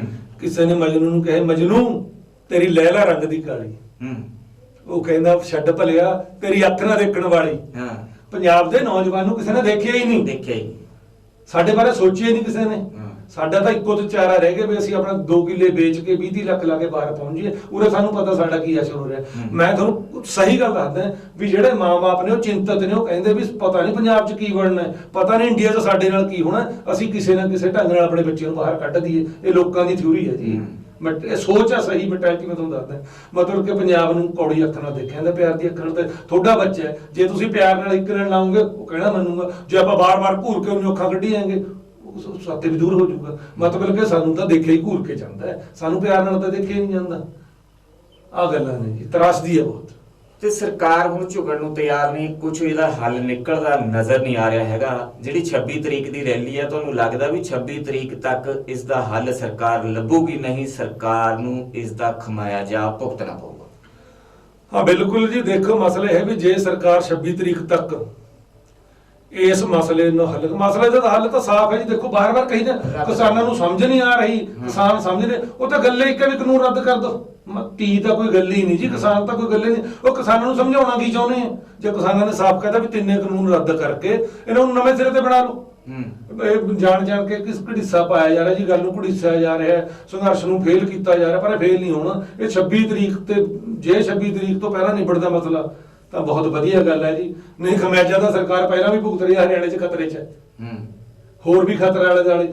ਫਿਰ ਹੁਣ ਦੇਖੋ ਕੱਲ ਦੀ ਮੀਟਿੰਗ ਤੋਂ ਬਾਅਦ ਤੋਮਰ ਸਾਹਿਬ ਬਿਆਨ ਦੇ ਰਹੇ ਨੇ ਵੀ ਜੀ ਪਹਿਲਾਂ ਤਾਂ ਖੱਟਰ ਸਾਹਿਬ ਕਹਿੰਦੇ ਵੀ ਇਕੱਲੇ ਪੰਜਾਬ ਦੇ ਨੇ, ਜਦੋਂ ਉੱਥੇ ਕਰਨਾਲ 'ਚ ਕਾਂਡ ਹੋਇਆ 900 ਬੰਦਿਆਂ ਤੇ ਪਰਚਾ ਕਿਉਂ ਕਰਤਾ ਵੀ ਤਾਂ ਪੰਜਾਬ ਦੇ ਹੀ ਸੀ। ਫਿਰ ਖੱਟਰ ਸਾਹਿਬ ਕਹਿਣ ਲੱਗੇ ਹਰਿਆਣਾ ਪੰਜਾਬ ਹੈ। ਹੁਣ ਕੱਲ ਤੋਮਰ ਸਾਹਿਬ ਨੇ ਕਿਹਾ ਭਾਰਤ ਦਾ ਖੇਤੀਬਾੜੀ ਮੰਤਰੀ, ਖੇਤੀਬਾੜੀ ਦੇਸ਼ ਪ੍ਰਧਾਨ ਹੈ ਸਾਡਾ, ਭਾਰਤ ਦਾ ਖੇਤੀਬਾੜੀ ਮੰਤਰੀ ਕਈ ਜਿਹੀਆਂ ਗਲਤ ਗੱਲਾਂ ਕਰਦਾ। ਪਹਿਲਾਂ ਤਾਂ ਪਹਿਲੀਆਂ ਮੀਟਿੰਗਾਂ ਦੇ ਵਿੱਚੋਂ ਨਿਕਲ ਕੇ ਅੰਦਰੋਂ ਕਹਿੰਦੇ ਸੀ ਵੀ ਮੀਟਿੰਗ ਬੜੇ ਸਖਾਵੇਂ ਮਾਹੌਲ 'ਚ ਹੋਈ ਹੈ ਜੀ, ਬੜੇ ਵਧੀਆ ਮਾਹੌਲ 'ਚ ਹੋਈ ਹੈ। ਮੈਨੂੰ ਇੱਕ ਗੱਲ ਦੱਸੋ, ਕਿਸਾਨਾਂ ਨੇ ਸਰਕਾਰ ਦੀ ਰੋਟੀ ਨਹੀਂ ਖਾਧੀ, ਸਰਕਾਰ ਦਾ ਪਾਣੀ ਨਹੀਂ ਪੀਤਾ, ਸਰਕਾਰ ਦੀ ਚਾਹ ਨਹੀਂ ਪੀਤੀ, ਇਹ ਸਖਾਵਾ ਮਾਹੌਲ ਹੈ? ਮੇਰੇ ਘਰ ਮਹਿਮਾਨ ਆਇਆ ਹੋਵੇ, ਨਾ ਮੇਰੀ ਚਾਹ ਪੀਵੇ, ਨਾ ਪਾਣੀ ਪੀਵੇ, ਨਾ ਰੋਟੀ ਖਾਵੇ, ਆਪਣੀ ਨਾਲ ਲਿਆ ਕੇ ਖਾ, ਮੈਂ ਕਿਹਾ ਬੜਾ ਖੁਸ਼ ਹੋ ਕੇ ਗਿਆ ਮੇਰੇ ਘਰੋਂ। ਇਹ ਸੀ ਜੀ ਗੱਲਾਂ, ਇਹ ਕਰਨ ਵਾਲੀਆਂ ਨਹੀਂ ਹੈਗੀਆਂ। ਤੇ ਕੱਲ ਤੋਮਰ ਸਾਹਿਬ ਕਹਿੰਦੇ ਹਾਂ 2-3 ਸਟੇਟੋਂ ਕੇ ਕਿਸਾਨ ਲਗੇ ਹੋਏ ਆ। ਫਿਰ ਉਹੀ ਹੱਸਵੇਂ ਨੇ ਗੱਲਾਂ, ਤੁਸੀਂ ਭਾਰਤ ਦੇ ਪਰ ਖੇਤੀਬਾੜੀ ਮੰਤਰੀ ਹੋ, ਸੋਚ ਕੇ ਬੋਲੋ। ਯੂਪੀ 'ਚ ਤੁਸੀਂ ਡਾਂਗਾ ਫੇਰ ਰਹੇ ਹੋ ਲੋਕਾਂ ਤੇ, ਬਿਹਾਰ 'ਚ ਤੁਸੀਂ ਡਾਂਗਾ ਫੇਰ ਰਹੇ ਹੋ, ਉੱਤਰਾਖੰਡ 'ਚ ਤੁਸੀਂ ਫੇਰ ਰਹੇ ਹੋ, ਰਾਜਸਥਾਨ 'ਚ ਤੁਸੀਂ ਲੋਕਾਂ ਨੂੰ ਕੁੱਟ ਰਹੇ ਹੋ। ਹਰ ਤੁਸੀਂ ਕਹਿੰਦੇ 3 ਸਟੇਟ, ਤੁਸੀਂ ਇੱਕ ਵਾਰੀ ਜਿਹੜੀ ਤੁਹਾਡੀ ਫੋਰਸਾਂ ਨੂੰ ਹਟਾ ਕੇ ਦੇਖੋ, ਨਾਕੇ ਖੋਲ ਕੇ ਦੇਖੋ, ਖੁੱਲਾ ਛੱਡ ਦਿਓ ਵੀ ਜਿਹਨੇ ਦਿੱਲੀ ਜਾਣਾ ਜਾਓ, ਦੇਖੋ ਫਿਰ ਕੀ ਹੁੰਦਾ। ਤੁਸੀਂ ਲੋਕਾਂ ਨੂੰ ਘੇਰ ਕੇ ਕੁੱਟ ਰਹੇ ਹੋ, ਫਿਰ ਕਹਿੰਦੇ 2 ਸਟੇਟਾਂ ਦੇ ਆਉਣ ਹੀ ਨਹੀਂ ਦੇ ਰਹੇ। ਆਹ ਮਸਲਾ ਜੀ। ਇਹ ਲੱਗਦਾ ਵੀ ਇਸ ਵਾਰ ਪਹਿਲੀ ਪਰੇਡ ਇਹੋ ਜਿਹੀ ਹੋਊਗੀ ਕਿ ਜਿੱਥੇ ਸਾਡੀਆਂ ਕਿਸਾਨ ਜਥੇਬੰਦੀਆਂ ਵੀ ਜਾ ਕੇ ਆਪਣਾ ਟਰੈਕਟਰ ਮਾਰਚ ਕੱਢਣਗੀਆਂ। ਦੇਖੋ ਜੀ, ਆਪਾਂ WhatsApp ਤੇ ਇੱਕ ਫੋਟੋ ਹੀ ਦੇਖ ਰਹੇ ਹਾਂ, ਜਦੋਂ ਪਹਿਲਾ ਭਾਰਤ ਦੀ 26 ਜਨਵਰੀ ਮਨਾਈ ਸੀ ਟਰੈਕਟਰਾਂ ਤੇ ਫੋਟੋ ਆ ਰਹੀ ਹੈ ਵੀ ਟਰੈਕਟਰਾਂ ਤੇ ਲੋਕ ਮਾਰਚ ਕੱਢ ਰਹੇ ਆ, 26 ਜਨਵਰੀ ਨੂੰ ਪਰੇਡ ਹੋ ਰਹੀ ਹੈ ਟਰੈਕਟਰਾਂ ਤੇ। ਉਹ ਫਿਰ ਉਹੀ ਇਤਿਹਾਸ ਆ ਰਿਹਾ। ਕੁਦਰਤ ਬੜੀ ਬਲਵਾਨ ਹੈ, ਕੁਦਰਤ ਆਪਣਾ ਰੰਗ ਦਿਖਾ ਰਹੀ ਹੈ। ਲੋਕਾਂ ਦਾ ਧਿਆਨ 26 ਜਨਵਰੀ ਦੀ ਪਰੇਡ ਤੋਂ ਬਹੁਤ ਸਾਲਾਂ ਦੇਖਦੇ ਨੇ, ਆਹ ਪਰੇਡ ਪਹਿਲੀ ਵਾਰ ਲੋਕਾਂ ਦਾ ਧਿਆਨ ਕਿਸਾਨਾਂ ਦੀ ਪਰੇਡ ਤੇ ਹੈ, ਆਲ ਵਰਲਡ ਦਾ। ਡਾਕਟਰ ਹਰਸ਼ਿੰਦਰ ਕੌਰ ਜੀ ਨੇ ਕਿਹਾ ਸੀ, ਕਹਿੰਦੇ ਵੀ ਪੰਜਾਬ ਹੈ ਜਿਹੜਾ ਉਰੀ ਅੰਬਾਲਾ ਅੰਮ੍ਰਿਤਸਰ ਨਹੀਂ ਰਿਹਾ। ਹੁਣ ਤਾਂ ਜਿਹੜਾ ਪੰਜਾਬ ਹੈ ਅੱਜ ਦੇ ਦੌਰ 'ਚ, ਜਿਹੜਾ ਪੰਜਾਬ ਹੈ, ਡਾਕਟਰ ਹਰਸ਼ਿੰਦਰ ਕੌਰ ਜੀ ਨੇ ਉੱਥੇ ਬਾਰਡਰ ਤੇ ਜਿਹੜਾ ਲੈਕਚਰ ਕਰਿਆ ਸੀ, ਉਹਨਾਂ ਦੀ ਵੀਡੀਓ ਚੱਲ ਰਹੀ ਹੈ, ਮੈਨੂੰ ਬੜੀ ਪਸੰਦ ਹੈ ਜੀ। ਉਹਨਾਂ ਨੇ ਕਿਹਾ ਵੀ ਪੰਜਾਬ ਹੀ ਨਹੀਂ ਹੈ, ਹੁਣ ਤਾਂ ਆਸਟ੍ਰੇਲੀਆ ਵੀ, ਨਿਊਜ਼ੀਲੈਂਡ ਵੀ, ਅਮਰੀਕਾ ਵੀ, ਕੈਨੇਡਾ ਵੀ, ਪੂਰਾ ਯੂਰਪ ਪੰਜਾਬ ਹੈ। ਇਹਨੂੰ ਅੰਮ੍ਰਿਤਸਰ ਤੋਂ ਲੈ ਕੇ ਅੰਬਾਲੇ ਤੱਕ ਪੰਜਾਬ ਨਾ ਸਮਝੋ, ਹੁਣ ਤਾਂ ਪੂਰਾ ਸੰਸਾਰ ਹੀ ਪੰਜਾਬ ਬਣਿਆ ਪਿਆ ਵੀ ਮਤਲਬ ਪੂਰੇ ਸੰਸਾਰ ਦੀਆਂ ਨਜ਼ਰਾਂ ਟਰੈਕਟਰ ਪਰੇਡ ਤੇ ਨੇ ਵੀ ਲੋਕਾਂ ਦੇ ਧਿਆਨ ਕੀ ਬਣੂਗਾ। ਤੇ ਹੁਣ ਜਾਂਦੇ ਜਾਂਦੇ ਆਪਾਂ ਇੱਕ ਗੱਲ ਪ੍ਰਧਾਨ ਮੰਤਰੀ ਨਰਿੰਦਰ ਮੋਦੀ ਦੀ ਕਰ ਲਈਏ। ਤੇ ਮੋਦੀ ਸਾਹਿਬ ਬਾਹਰਲਾ ਕੋਈ ਘਟਨਾ ਹੋ ਜਾਂਦੀ ਆ ਤਾਂ ਉੱਥੇ ਜਲਦੀ ਟਵੀਟ ਕਰ ਦਿੰਦੇ ਨੇ। ਪੰਜਾਬ ਦੇ ਵਿੱਚ ਸ਼ਹਾਦਤਾਂ ਦਿਨ ਪ੍ਰਤੀ ਦਿਨ ਹੋ ਰਹੀਆਂ ਨੇ ਕਿਸਾਨਾਂ ਦੀਆਂ, ਪਰ ਪ੍ਰਧਾਨ ਮੰਤਰੀ ਨੇ ਹੁਣ ਤੱਕ ਇੱਕ ਵੀ ਬਿਆਨ ਨਹੀਂ ਦਿੱਤਾ। ਕੀ ਪ੍ਰਧਾਨ ਮੰਤਰੀ ਨੂੰ ਚਾਹੀਦਾ ਨਹੀਂ ਸੀ ਕਿ ਕਿਸਾਨ ਜਥੇਬੰਦੀਆਂ ਦੇ ਆਗੂਆਂ ਨਾਲ, ਕਿਉਂਕਿ ਜਿਹੜੇ ਮੰਤਰੀ ਦਿੱਤੇ ਨੇ, ਮੰਤਰੀਆਂ ਕੋਲ ਪਾਵਰੀ ਹੀ ਨਹੀਂ ਹੈ ਕਿ ਉਹ ਇਸ ਕਾਨੂੰਨ ਦੇ ਬਾਰੇ ਕੁਝ ਕਹਿ ਸਕਣ, ਕਿਉਂਕਿ ਉਹ ਮੀਟਿੰਗਾਂ ਹੁੰਦੀਆਂ ਨੇ, ਦੌਰ ਖਤਮ ਹੋ ਜਾਂਦਾ, ਕੋਈ ਡਿਸੀਜਨ ਨਹੀਂ ਹੁੰਦਾ ਹੈਗਾ। ਕੀ ਪ੍ਰਧਾਨ ਮੰਤਰੀ ਸਾਹਿਬ ਨੂੰ ਗੱਲ ਨਹੀਂ ਕਰਨੀ ਚਾਹੀਦੀ ਕਿਸਾਨਾਂ ਨਾਲ? ਇਹ ਜਿਹੜੀਆਂ ਸ਼ਹਾਦਤਾਂ ਹੋ ਰਹੀਆਂ ਉਹਨਾਂ ਦੇ ਬਾਰੇ ਕੁਝ ਨਾ ਕੁਝ ਕਹਿਣਾ ਚਾਹੀਦਾ। ਦੇਖੋ ਜੀ, ਮਸਲਾ ਐਡਾ ਕਿ ਆਪਣੇ ਇੱਕ ਪੰਜਾਬ ਪਰਿਵਾਰ ਹੁੰਦਾ, ਜਿਹੜਾ ਭਾਰਤ ਦਾ ਵੀ ਇੱਕ ਪਰਿਵਾਰ ਹੈ। ਬਿਲਕੁਲ, ਭਾਰਤ ਦਾ ਇੱਕ ਪਰਿਵਾਰ ਹੈ। ਇੱਕ ਨਾ ਸਾਡਾ ਘਰ 'ਚ ਪਰਿਵਾਰ ਹੁੰਦਾ ਹੈ। ਪਰਿਵਾਰ 'ਚ ਕੀ ਹੁੰਦਾ ਹੈ, ਉਹ ਪਹਿਲਾਂ ਸਭ ਤੋਂ ਬੜਾ ਬਜ਼ੁਰਗ ਹੁੰਦਾ, ਉਹਦੇ 2 ਬੱਚੇ ਹੁੰਦੇ ਨੇ, ਉਹਦੇ 2 ਫਿਰ ਵਿਆਹੇ ਜਾਂਦੇ ਨੇ, ਪੋਤੇ ਪੋਤੀਆਂ ਹੁੰਦੇ ਆ। ਇਹ ਤਾਂ ਉਹ ਗੱਲ ਹੋ ਰਹੀ ਹੈ ਵੀ ਕਿਸੇ ਘਰ 'ਚ ਪੋਤੇ ਦੀ ਡੈਥ ਹੋ ਗਈ ਤੇ ਬਾਬਾ ਆਪਣਾ ਮੌਜ ਨਾਲ ਬੈਠਾ ਟੀਵੀ ਦੇਖ ਰਿਹਾ। ਆਹ ਗੱਲ ਹੈ। ਇਹਦੇ ਉੱਪਰ ਮੈਂ ਕੀ ਕਹਾਂ ਜੀ, ਮਤਲਬ ਜਿਹੜਾ ਘਰ ਦਾ ਸਭ ਤੋਂ ਬੜਾ ਬਜ਼ੁਰਗ ਹੈ, ਉਹਨੂੰ ਘਰ ਦੇ ਵਿੱਚ ਬੱਚੇ ਦੀ ਮੌਤ ਦਾ ਸੇਕ ਨਹੀਂ ਲੱਗ ਰਿਹਾ। ਪਤਾ ਨਹੀਂ ਕੀ ਗੱਲ ਹੈ ਜੀ, ਇਹ ਸਾਡੀ ਤਰਾਸ਼ਦੀ ਹੈ। ਸਾਨੂੰ ਇਹਨਾਂ ਗੱਲਾਂ ਤੇ ਪਛਤਾਉਣਾ ਪਊਗਾ। ਮੈਂ ਤਾਂ ਪਹਿਲਾਂ ਹੀ ਕਹਿ ਰਿਹਾ ਵੀ ਪੰਜਾਬ ਨੂੰ ਜੇਠਾ ਪੁੱਤ ਮੰਨਣਾ ਚਾਹੀਦਾ, ਪਰ ਦੇਖੇ ਨਹੀਂ ਜਾ ਰਹੇ 80 ਮੌਤਾਂ ਦੀ ਕੋਈ ਛੋਟੀ ਮੋਟੀ ਗੱਲ ਨਹੀਂ ਹੁੰਦੀ। ਬਹੁਤ ਬੜੀ ਤਰ੍ਹਾਂ ਦੀਆਂ ਸ਼ਹੀਦੀਆਂ ਪਾ ਕੇ ਜਿਨ੍ਹਾਂ ਦੇ ਗਏ ਨੇ ਉਹਨਾਂ ਨੂੰ ਪਤਾ ਹੈ। ਪਰ ਇੱਕ ਤੁਸੀਂ ਹੋਰ ਦੇਖੋ, ਇੱਕ ਚੱਲ ਰਹੀ ਹੈ, ਇੱਕ ਬਜ਼ੁਰਗ ਦੀ ਉੱਥੇ ਡੈਥ ਹੋਈ ਹੈ, ਸ਼ਹਾਦਤ ਪਾਈ ਹੈ ਉਹਨੇ। ਉਹਦੀ ਮਾਤਾ ਜਿਹੜੀ 75 ਸਾਲ ਦੀ ਸੀ, ਉਹ ਬਜ਼ੁਰਗ 80 ਸਾਲ ਦਾ ਸੀ। ਬਜ਼ੁਰਗ ਸ਼ਹਾਦਤ ਦਾ ਜਾਂ ਉਹਦਾ ਸੰਸਕਾਰ ਕਰਕੇ ਕੰਮ ਨਿਬੜ ਕੇ ਮਾਤਾ ਧਰਨੇ 'ਚ ਪਹੁੰਚ ਗਈ। ਮਤਲਬ ਮੋਦੀ ਸਾਹਿਬ ਹੁਣ ਤਾਂ ਸਮਝੋ ਵੀ ਕੀ ਹੋ ਰਿਹਾ ਹੈ। ਆਹ ਗੱਲਾਂ ਨੇ ਜੀ, ਵੀ ਬੜੇ ਅਫਸੋਸ ਦੀ ਗੱਲ ਹੈ। ਮੋਦੀ ਸਾਹਿਬ ਕੋਈ ਵੀ ਸ਼ਿਕਵਾ ਨਹੀਂ ਕਰ ਰਹੇ, ਕੋਈ ਅਫਸੋਸ ਨਹੀਂ ਕਰ ਰਹੇ। ਭਾਰਤ ਦੇ ਪ੍ਰਧਾਨ ਮੰਤਰੀ ਨੇ, ਅਸੀਂ ਸਾਰੇ ਇੰਡੀਆ ਦੇ ਉਹਦੇ ਬੱਚੇ ਹਾਂ ਉਹਨਾਂ ਦੇ। ਤੇ ਇੱਕ ਜਾਂਦੇ ਜਾਂਦੇ ਆਪਣੇ ਵੱਲੋਂ ਤੁਸੀਂ ਕੀ ਸੁਨੇਹਾ ਦੇਣਾ ਚਾਹੁੰਦੇ ਹੋ ਬੀਜੇਪੀ ਸਰਕਾਰ ਨੂੰ ਕਿ ਕਿਸਾਨਾਂ ਦੇ ਅੰਦੋਲਨ ਨੂੰ ਜਲਦ ਤੋਂ ਜਲਦ ਖਤਮ ਕੀਤਾ ਜਾ ਸਕੇ? ਕੀ ਆਪਣੇ ਵੱਲੋਂ ਤੁਸੀਂ ਇੱਕ ਮੈਸੇਜ ਦੇਣਾ ਚਾਹੁੰਦੇ ਹੋ? ਦੇਖੋ ਜੀ, ਆਪਾਂ ਤਾਂ ਅਕਾਲ ਪੁਰਖ ਅੱਗੇ ਅਰਦਾਸ ਕਰਦੇ ਹਾਂ ਤੇ ਬੀਜੇਪੀ ਸਰਕਾਰ ਨੂੰ ਇਹੀ ਕਹਿਣਾ ਚਾਹੁੰਦੇ ਵੀ ਪੂਰੇ ਬੀਜੇਪੀ ਇੰਡੀਆ ਦੇ ਵਿੱਚ ਕੋਈ ਵੀ ਇਹੋ ਜਿਹਾ ਇੱਕ ਵੀ ਲੀਡਰ ਨਹੀਂ ਜਿਹੜਾ ਕਿਸਾਨਾਂ ਦੇ ਹੱਕ 'ਚ ਨਾਅਰਾ ਮਾਰ ਦੇਵੇ। ਕੋਈ ਅਸਤੀਫਾ ਹੀ ਦੇ ਦੇਵੇ, ਕਿਸੇ ਨੇ ਕੁਝ ਵੀ ਨਹੀਂ ਕਰਿਆ, ਕੋਈ ਵੀ ਬੋਲਣ ਨੂੰ ਤਿਆਰ ਨਹੀਂ। ਜਿਹੜਾ ਗਲਤ ਫੈਸਲਾ ਹੋਇਆ ਸਾਰੇ ਉਹਦੇ ਹੱਕ 'ਚ ਖੜੇ ਨੇ। ਤੇ ਬੀਜੇਪੀ ਸਰਕਾਰ ਨੂੰ ਚਾਹੀਦਾ ਵੀ ਪੂਰੇ ਕਈ ਇਕੱਲੇ ਪੰਜਾਬ ਦਾ ਮਸਲਾ ਜੀ, ਆਲ ਇੰਡੀਆ ਦਾ ਮਸਲਾ ਹੈ, ਵੀ ਪੂਰੇ ਕਿਸਾਨਾਂ ਦੇ ਹੱਕ 'ਚ ਫੈਸਲਾ ਲੈਣਾ ਚਾਹੀਦਾ, ਕਿਸਾਨਾਂ ਦੇ ਹੱਕ 'ਚ ਖੜਨਾ ਚਾਹੀਦਾ। ਸਰਕਾਰਾਂ ਤਾਂ ਆਉਂਦੀਆਂ ਜਾਂਦੀਆਂ ਰਹਿੰਦੀਆਂ ਨੇ, ਪਰ ਜੇ ਮੋਦੀ ਸਾਹਿਬ ਨੂੰ ਅੱਜ ਦੇਸ਼ ਦੀ ਸੇਵਾ ਕਰਨ ਦਾ ਮੌਕਾ ਮਿਲਿਆ, ਉਹਨਾਂ ਨੂੰ ਲੋਕਾਂ ਨੇ ਪ੍ਰਧਾਨ ਮੰਤਰੀ ਦੂਜੀ ਵਾਰ ਬਣਾਇਆ, ਤਾਂ ਉਹਨਾਂ ਨੂੰ ਫਰਾਕ ਦਿਲੀ ਦਿਖਾ ਕੇ, ਬੜਾ ਦਿਲ ਦਿਖਾਉਂਦੇ ਹੋਏ ਇਹ ਤਿੰਨੇ ਕਾਨੂੰਨ ਰੱਦ ਕਰਕੇ, ਮੈਂ ਤਾਂ ਕਹਿੰਦਾ ਸਿੰਘੂ ਬਾਰਡਰ ਤੇ ਆ ਕੇ ਐਲਾਨ ਕਰਨਾ ਚਾਹੀਦਾ ਵੀ ਤੁਸੀਂ ਮੇਰੇ ਬੱਚੇ ਹੋ, ਮੈਂ ਤੁਹਾਡੇ ਹੱਕ 'ਚ, ਤੁਹਾਡੇ ਤਿੰਨੇ ਕਾਨੂੰਨ ਰੱਦ ਨੇ, MSP ਦਾ ਕਾਨੂੰਨ ਬਣਾਵਾਂਗੇ। ਅਸੀਂ ਇਹ ਨਹੀਂ ਕਹਿੰਦੇ ਕਾਨੂੰਨ ਰੱਦ, ਵੀ ਦੁਬਾਰਾ ਫੇਰ ਤਿੰਨੇ ਕਾਨੂੰਨ ਇਹ ਕਿਸਾਨਾਂ ਤੁਹਾਡੇ 32 ਲੀਡਰ ਨੇ, ਉਹਨਾਂ ਦੀ ਅਗਵਾਈ 'ਚ, ਵਿਦਵਾਨਾਂ ਦੀ ਅਗਵਾਈ 'ਚ ਬੈਠ ਕੇ ਦੁਬਾਰਾ ਬਣਾਵਾਂਗੇ, ਬਣਾ ਲੈਣ। ਬੜੀ ਇਹੀ ਸਾਡੀ ਬੇਨਤੀ ਹੈ, ਇਹੀ ਪਰਮਾਤਮਾ ਦੀ ਅਰਦਾਸ ਹੈ ਜੀ। ਸੋ ਇਹ ਸਨ ਗਿੱਲ ਸਾਹਿਬ ਜਿਨ੍ਹਾਂ ਨੇ ਆਪਾਂ ਕਿਸਾਨੀ ਮੁੱਦੇ ਤੇ ਗੱਲਬਾਤ ਕੀਤੀ ਆ।